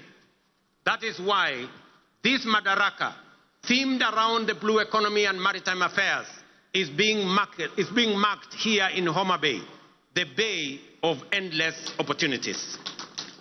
When we speak of unutilized opportunities and untapped potential in the blue economy, Homa Bay in many ways mirrors the promise of Kenya itself. Kenya has the capacity to become a maritime powerhouse. It is time to act, time to do something bold, ambitious, and transformative with this opportunity. Recognizing this opportunity, the government of Kenya is prioritizing the blue economy as a key frontier for national socio-economic transformation. We are making deliberate and strategic investments in sustainable fisheries across lakes, dams, and oceans. A flagship initiative is the Kabonyo Fisheries and Aquaculture Services and Training Center of Excellence in Nyando. Once operational, it will produce 7 million fingerlings quarterly to restock Lake Victoria and drive research, training, and innovation. The facility will house a Nile Perch Innovation Center, an Aquaculture Resource Center, and the Kenya Fishing School, positioning Kenya as a regional aquaculture leader. Similarly, the Sagana Aquaculture Center is being modernized to serve as a national breeding hub to warm water species like Nile tilapia and African catfish. These initiatives will boost aquaculture productivity, improve nutrition, and expand livelihoods, aligning with Kenya's Vision 2030 and the bottom-up economic transformation agenda to expand fish farming into arid and semi-arid regions. In Mount Kenya's highlands, the Kikanjo drought hatchery is being upgraded to resolve issues like fingerling shortages and high costs, ensuring trout farming remains viable in cooler regions. At the coast, the National Mariculture Research and Training Center in Shimoni, under the Kenya Marine and Fisheries Research Institute, is cultivating maritime species like milkfish, mud crabs, seaweed, oysters, and prawns. This initiative aims to create jobs and improve livelihoods for about 200,000 people across 5 coastal counties. The development of Liwatoni and Shimoni fishing ports will further expand deep-sea fishing capacity to 24 vessels, fully unlocking our maritime potential. We have completed 7 modern fish landing sites on the Indian coast and 3 on the shores of Lake Victoria. Additionally, 5 more landing sites are under construction in the coastal counties of Kwale, Mombasa, Kilifi, Tana River, and Lamu at the cost of Kenya shillings 1 billion. Due for completion by September this year. 9 new landing sites are also planned around Lake Victoria, in Kisumu, Busia, Siaya, Migori, and Homa Bay, with a budget of Kenya shillings 1.5 billion. To strengthen the fisheries value chain, we are also building modern fish markets with cold storage and hygiene facilities. In the coast, markets are being constructed in Likoni, Malindi, and Kibuyuni. In Turkana, we are developing markets in Kalokol and Lowerangak, alongside fully equipped landing sites in Kalokol and Loyangalani. Collectively, these investments aim to cut post-harvest fish losses, currently estimated at between 30% and 40%, and create new economic opportunities for women and young people. The blue economy currently contributes 36 billion to our economy, which is only 0.6% of our GDP, but has the potential to contribute Kenya shillings 400 billion through both capture and culture fisheries. To meet this rising demand and ease pressure on wild stocks, we are promoting cage farming in Lake Victoria. As of 2024, over 4,000 cages have been established in Kisumu, Siaya, Homa Bay, Migori, and Busia, producing 12,000 metric tons annually, mostly of Nile tilapia. Ladies and gentlemen, over the past 2.5 years, we have constructed 1,800 kilometers of new tarmac roads and maintained over 134,000 kilometers, surpassing our targets, unlocking markets, empowering rural communities, and supporting key sectors such as agriculture and housing. Discussions have been concluded on the extension of the standard gauge railway from Naivasha to Kisumu and onward to Malaba. Additionally, by July this year, construction will commence on the dual carriageway from Rironi to Mau Summit, eventually extending through Eldoret to Malaba. Ladies and gentlemen, as we often say here in Kenya, any time is tea or coffee time, which explains why instant coffee is a favorite for many. Yet we must all agree that while instant coffee is good, there are no instant solutions to the enduring and demanding tasks of nation building. Real change takes plans, persistence, and discipline. Promises must be followed by action and the willingness, discipline, and grit to do what is necessary day by day.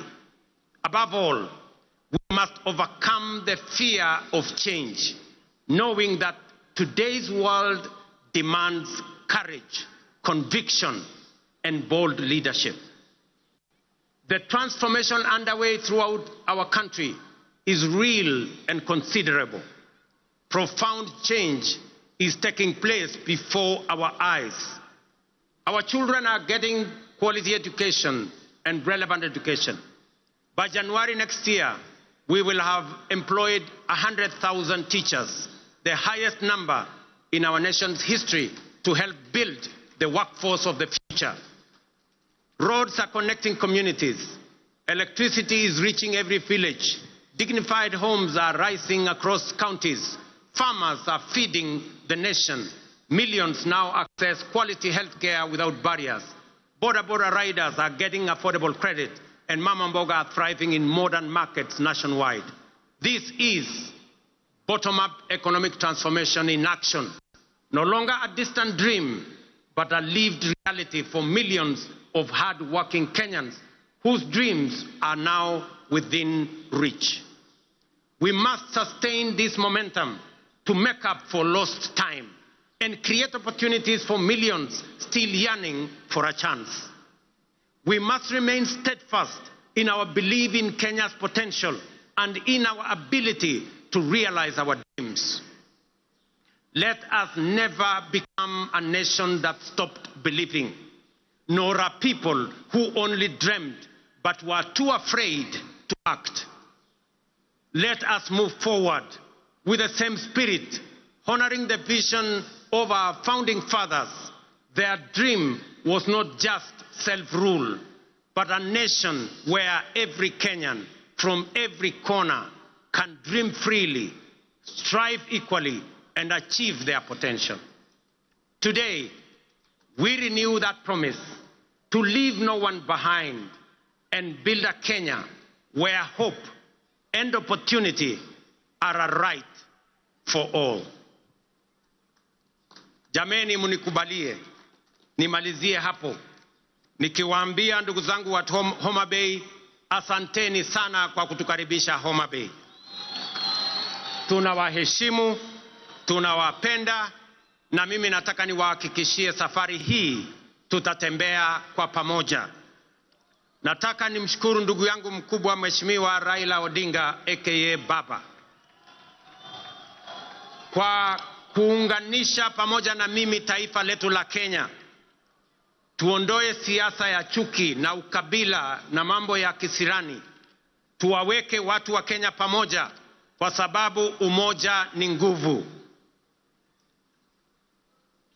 Ndio muimbaji mmoja hapa akatuambia, one waonge wasiwasi, one waonge watch, one wachodho mana teach. Alisema hakusema? Nirudie. One waonge wasiwasi, one waonge watch, one wachodho mana teach. Kwa Mheshimiwa Kindiki na Mheshimiwa Raila pengine hamuelewi hiyo lugha, inamaanisha hatuna wasiwasi, hatuna midomo mingi, tunachapa kazi. Ile kazi bila break ndio tunachapa. Ni kweli ama si kweli, watu wa Homa Bay? Tuendelee ama tuendelee? Mimi nasema asante sana. I thank you all. God bless you. God bless our great country Kenya. Thank you very much. Asanteni kwa heshima. Naomba sote tusimame kwa wimbo wa taifa na wimbo wa Jumuiya ya Afrika Mashariki. Waliovalia vyepeo visio rasmi tuweze kuzivua tafadhali.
Asanteni kwa heshima. Naomba tuweze kutulia ili mwenzetu aweze kutupa itifaki ya kufumukana mahali hapa. Kwa ruhusa yako Mheshimiwa Rais, niombe viongozi wabaki wametulia kwenye jukwaa rasmi ili niweze kutangaza itifaki ya kuondoka. Niwaombe pia wananchi, tafadhali kwa heshima tusalie mahala tulipo hadi viongozi wetu watakapoondoka. Niombe kutangaza kuondoka uwanjani kwa Rais wa Jamhuri ya Kenya, Daktari William Samoei Ruto, akiandamana pamoja naye mama wa taifa, wakisindikishwa na mkuu wa majeshi ya ulinzi, Jenerali Charles Kahariri. Na wakati huo pia niombe gari ya Service Commanders iweze kukaribia. It is now my singular honor to announce the departure of Her Excellency Dr. Natasa Pik Musa, the visiting head of state and president of Slovenia.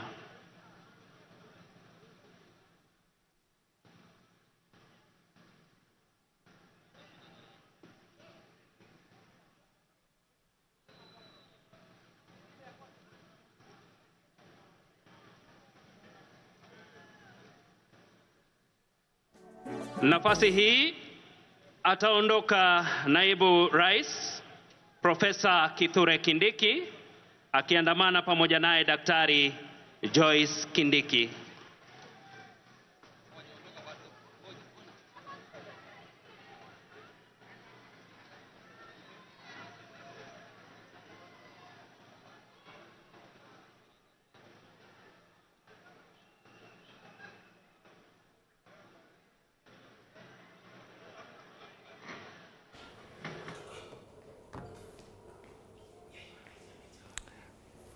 All right, ladies and gentlemen, thank you so much for joining us on TV 47 as we covered a historic event.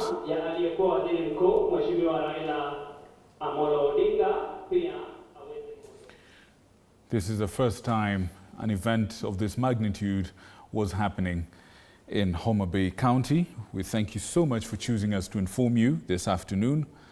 Those of you who've been following our coverage from about 7 o'clock in the morning until now. It's about 1:40 p.m. East African time, and as far as we know, the event has come to an end, and right now we're seeing the dignitaries exiting the 20,000 capacity Raila Odinga Stadium in Homa Bay. It should be known that this particular event had the honor of hosting the visiting president from Slovenia.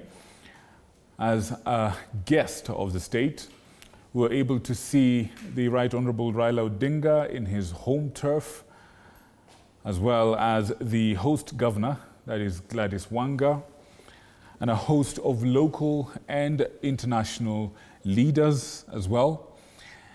This event was unique in many different ways. We were able to see people of Homa Bay coming into the stadium a whole day in advance. As late as 1 o'clock in the afternoon, 3 o'clock in the afternoon yesterday, there were people in the stadium, and a lot of them did not leave because they did not want to lose their positions. They wanted to stay on and observe the rehearsals, and at the end of it, be able to catch every single thing that was happening in the course of this day. Ladies and gentlemen, we were also unfortunately privy to some details of some a bit of chaos in the process of entry into the stadium, in which a few journalists happened to be injured. But other than that, it's been a fairly unique and fairly peaceful event. We've listened to the speeches, and one of the things that has stood out to a lot of the people who are watching our coverage is that President Ruto announced that Kazi Mtaani will now start all across the country. At the same time, we have also been able to see that the president announced a number of interesting and topics that might be of interest to Kenyans in the days to come. For instance, the matter of the housing levy and the affordable housing scheme, for that matter. And the president also announced that he shall be opening or releasing a number of houses in this scheme. Speaking of his personal pride, he's perhaps, one of the highlights of his presidency, according to him, watching people take possession of these houses, people who had previously no chance whatsoever to own their own habitation, people who lived in slums or, housing that was below par, now being able to access and own houses that are properly built with running water and electricity in a dignified life. He was really proud of that. Another thing he was announcing was his confidence in Shah. Apparently, if I quote him word for word, is that word is beginning to get out throughout the nation that Shah is working. This is what the president says, which means that the transition challenges and teething problems are now behind us. And the UHC, universal health coverage, is now serving Kenyans and leaving no one behind. The president was quite appreciative of the Kenyans who've contributed to the housing levy and proposing that Parliament he will propose to Parliament a reform to the law that will allow any contributor to the housing levy to access an affordable home loan of up to 5 million shillings. This is what some of the things that the president was talking about. Later on in his speech, he also covered the matter of, still on this matter of housing levy and the affordable housing scheme, urging people to be able to seize the naysaying and the skepticism and look at exactly what is happening across the country with the launching of the housing schemes across different places. Ladies and gentlemen, even as I say this, two of my colleagues are actually on the ground. Elizabeth Mutuku and Andrine Kilemi is also, both of them are on the ground, and they will be able to give us a little bit of a highlight on what's happening later on. But for now, let me give you a glimpse of what was spoken about in the course of this program. President William Ruto has called on Kenyans to participate fully in nation building, noting that Kenya needs collective minds for a prosperous Kenya. Let's have a look at what he said a little bit earlier. 67C. Towards full independence through our hard work. Tunaelezwa pia pale nyuma ya jukwaa rasmi kuna basi itakayo pia kuwabeba makatibu wa mawaziri. As a modern democratic state whose government and economy are energized by the restless ambition of confident citizens. Our forefathers knew, as we do, that we, the people, are the foundation, the pillar, and the engine of the nation, and that only we can do the work of building a world. Our forefathers knew, as we do, that we, the people, are the foundation, the pillars, and the engine of this nation, and that only we can do the work of building the Kenya we want. Right. Apart from that, this is what else was said at the historic Madaraka Day celebrations in Homa Bay County. Former Premier Raila Odinga, while addressing Kenyans who attended these 62nd Madaraka Day celebrations in Homa Bay County, has called on the government to compensate the victims of the Gen Z protest witnessed in June of last year. Raila noted that it is important for the matter to come to a closure. Take a look at what he said. And even last year, they were on the streets, the Gen Zs. I saw that during the prayer breakfast recently this week, there was apologies that were being made. The speaker and yourself, which is wonderful, as a first step to reconciliation. But then there's the issue of people who are injured, some people who died during that time. I want today to say that we should do compensation to families of those who died and those who were injured, so that we can have a closure to this chapter of our national history today. We want Kenyans to live in peace and in unity. Right, historic scenes earlier on witnessed at the Raila Odinga Stadium in Homa Bay. We still have our two colleagues on the ground. Elizabeth Mutuku and Andreen Kilemi are on the ground. They'll be able to give us an update on what else was happening in that scene. But let's shift back to something else that was happening across the country, and it's yet another brazen attack in Nakuru as a wave of violent crime continues to grip the region. In the latest incident, a shop attendant was fatally shot on Saturday night by armed thugs riding on a motorcycle. Mike Chalo reports. 24-year-old Elias Mombili, a shopkeeper attendant in the Upper Hill area of Nakuru West, has become the latest casualty in a growing crime spree that's terrorizing residents and business owners. Hapa Nakuru na hapa hatuna serikali. Hata William mwenyewe ajue hatuna serikali hapa. Watu wanakufa kama kuku. Unakuja unauliwa na maneno inaisha. The armed gang, reportedly wielding machetes and an AK-47 rifle, stormed the shop just after 7:30 p.m. Saturday night. This shop right behind us was attacked by 3 thugs. One of them assumingly had a gun and the 2 others had machetes. Out of that, they struggled with the shopkeeper and ultimately they overpowered him and they shot him. And then after that, they just walked. Eyewitnesses say the gang fired warning shots into the air before confronting Mombili, who was gunned down during the altercation. The assailants made away with over 200,000 shillings in cash before fleeing on a motorbike. Sasa vile tuliingia ndani tulisikia mlio wa marisasi. Kumbe jamaa amepigwa risasi akalala pale. Kutoka hapo ndio walipanda pikipiki yao ilikuwa imepakiwa pale wakaenda. But before they did that, they shot on the air to scare the people around. So then they walked.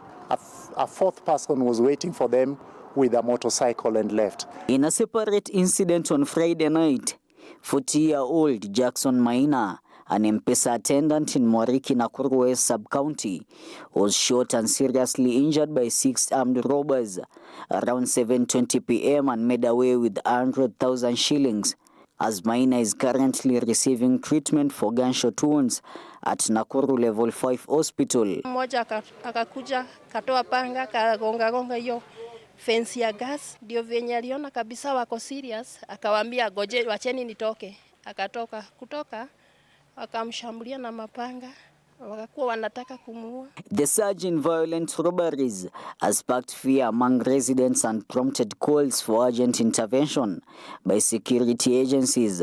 Hao watu wako na watu wakubwa, ma MP na ma MCA ndio wanawashikilia. Hao watu waezi shikwa.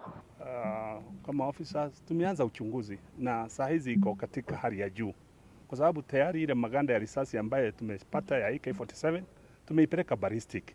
Na maana ya kuipeleka ballistic, tunataka kujua ni bunduki gani hii ama tuko na bunduki ngapi ambaye zaweza kuwa zinahangaisha watu katika hii area ya Nakuru. Mike Chelo, TV47, Nakuru County.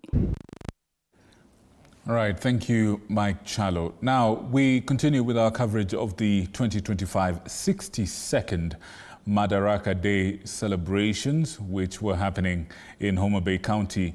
Na mwenzetu Elizabeth Mutuku amejizatiti kutueleza yanayojiri yaliyotokea katika Madaraka Day 2025. Dada Elizabeth Mutuku, habari gani? Hali imekuwa namna gani katika mji wa Homa Bay katika sherehe hizi za maadhimisho ya miaka 62 tangu Kenya kupata mamlaka ya kujiongoza? Elizabeth?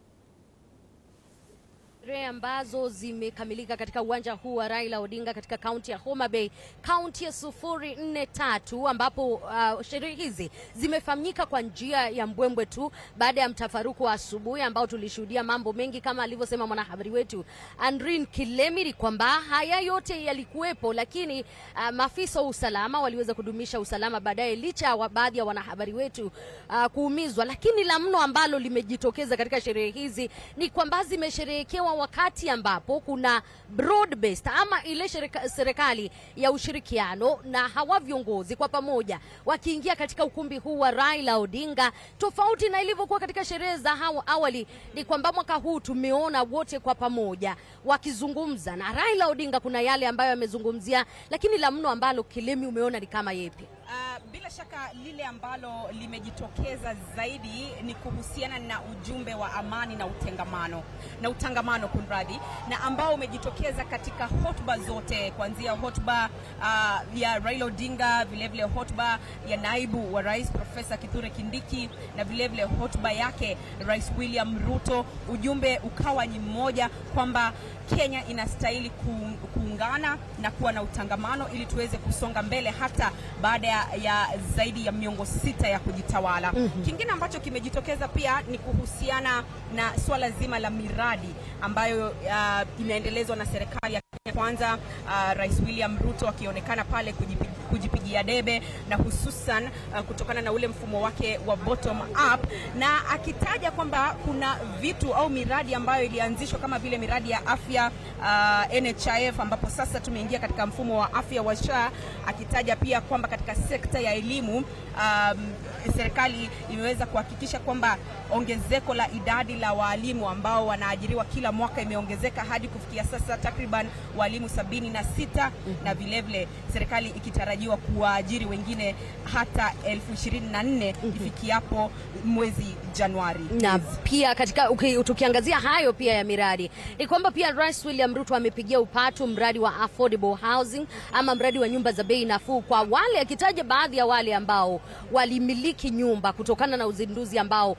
ulifanyika hapa katika kaunti ya Homa Bay yapata siku 2 zilizopita, na pia ikizingatiwa kwamba tulikuwa tunajivunia kauli mbiu ilikuwa kujivunia masuala ya uchumi samawati sawa na bahari, miradi ambayo walianzisha kukiwemo mradi ambao walizindua siku moja iliyopita. Lakini pia katika masuala ya siasa hazijaachwa nyuma katika ukumbi huu wa Raila Odinga na katika sherehe za Madaraka, pale ambapo Raila Odinga ametaka wale vijana wa Gen Z kuweza kufidiwa kutokana na yale maandamano, na wale ambao waliuawa, wale ambao waliumizwa na wale waliojeruhiwa kama ulivyosema, na akasema kwamba sorry is not enough. You need to do much beyond kuambia vijana sorry, lakini upate kuwapa ile fidia ambayo inahitajika. Sijui ni lipi ambalo umesikia katika siasa lingine tukisonga mbele. Naona tuna watu hapa na ambao wana azma na ari sana ya kutaka kuzungumza na runinga ya TV47. Lizi, wapo utaniruhusu tu niseme na baadhi yao. Habari yako bingwa, jina lako nani? Je, hotuba ya Rais William Ruto au safari yake kuja hapa katika kaunti ya Homa Bay imekuwa na manufaa gani kwako kama mkazi wa Homa Bay? Kwanza wacha niseme jina yangu ni Justin Moses Mkume, and I have to thank President William Ruto for coming in our county of Homa Bay, and there is a lot of things we have seen since they started to organize this ceremony, and there is a lot of development we have seen in this our county, and this broad-based government, we are supporting it, and we want to tell our leaders and our community that we have to support this broad-based government because we have seen a lot of development about it, and we thank our president so much because of a good organization and a good things he has brought to this our country, this our county. Asante sana. Wacha tuzungumze na mama hapa. Habari yako mami? Je, safari ya Rais William Ruto kutua hapa Homa Bay na hotuba yake imeweza kukugusa wewe kama mkazi wa Homa Bay? Je, yale ambayo ulitarajia kwamba atazungumzia ameweza kuzungumzia? Amezungumzia yale nilikuwa natarajia, na kikubwa sana nimefurahia sana Rais Ruto kuweza kushirikiana na baba ili kuleta maendeleo hapa Homa Bay, na tangu nianze kuhudhuria event za mashujaa Madaraka Day, sijawahi kuona ile meno ananga kama hii. Ndipoza nimevumilia kutoka jana, kutoka Nairobi, nimeingia uwanjani hapo saa 9. Na kwa majina kwa wale wanijui, mimi naitwa msanii mzalendo Esther Auma Opio. Miss Kenya in quotes aka ni mambo serious. Mie ni muimbaji, muigizaji na tena mcheshi. Najivunia kuwa hapa Homa Bay. Asante sana. Tupate maoni kutoka kwa wakazi wengine. Labda ni kipi ambacho kimekugusa zaidi katika hotuba ya rais hii leo? Okay, thank you very much. Dada yetu kutoka TV47. Kwa majina mimi naitwa Lawrence Okongo kutoka Migori County, sehemu za Awendo. Nataka niseme ya kwamba sisi kama wana Nyanza region and particularly Homa Bay County, we are very much happy by what we have seen. The coming of the president in this county has brought us a lot of development. This stadium will serve us for very many things other than the event that has taken place today. We want to thank Baba Raila Amolo Odinga for his partnership with Ruto.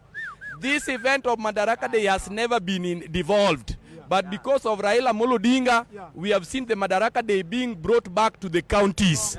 And with this, the government has invested a lot of resources here.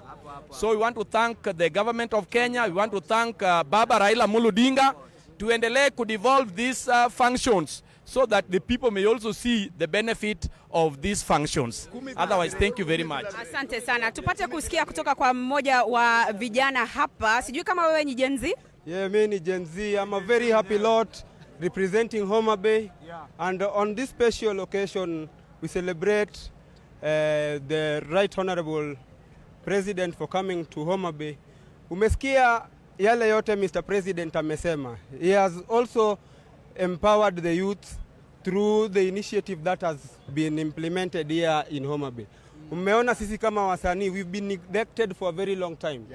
And through this, the Madaraka Day, we have been empowered. Tumeona maelezo, yani yale kamili, yale yenye tumeonyeshwa hapa siku ya leo. Apart from that, we are also told that there is going to be an empowerment series that is going to be brought about by the Mr. President, the Vijana Initiative. So we count ourselves a blessed county because we are included in this general broad-based government. So Gen Z, we count ourselves also lucky because we are acknowledged by this powerful regime, and we say that we should also give youths the opportunity to get empowerment. So from this, tunataka tutakie kila laheri president wetu, na bado tunamkaribisha kwa hii county, akaribishwe tena Homa Bay County on behalf of the youth. Asante sana. Bila shaka ni maoni ya wakazi wa mji huu wa Homa Bay wakionyeshana matumaini yao kutokana na safari hii ya Rais William Ruto, na hali kadhalika wakionyesha kuridhishwa kwao. Bila shaka ninaye mwenzangu hapa Elizabeth Motuko, umepata kusikia kutoka kwa wakazi na vile vile hotuba ambazo zimetolewa na Rais William Ruto. Labda tu kwa kumalizia tuweze kurudisha studioni usukani. Bila shaka ndio hivyo, tumekuwa hapa kuanzia mwanzo hiyo siku 2 zilizopita, na hilo umeyasikia yale ambayo yametoka katika vinywa vya viongozi sawa na Wakenya, na kufikia hapo hatuna budi kukamilisha. Shukrani za dhati kwa yote yule ambaye amechangia kufanikisha awamu hii ya kuhakikisha kwamba Madaraka inafanikisha, na bila shaka studioni na studio za Radio 47 TV 47 Radio 47, sote kwa pamoja tunasema asante zaidi kutoka kaunti hii ya 043. Kwa heri kwa sasa.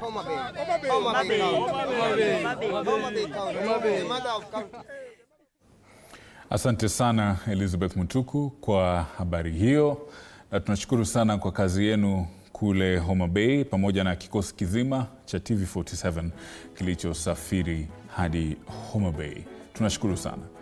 Na hapa tulipo Nairobi, we are so grateful for you for choosing us to inform us, choosing us to inform you of what's been happening across the country, especially the 62nd Madaraka Day celebrations in Homa Bay County. My name is Victor Moyakane, and on behalf of everyone who made this a reality, we want to thank you and wish you a good afternoon full of God's blessings. Take care.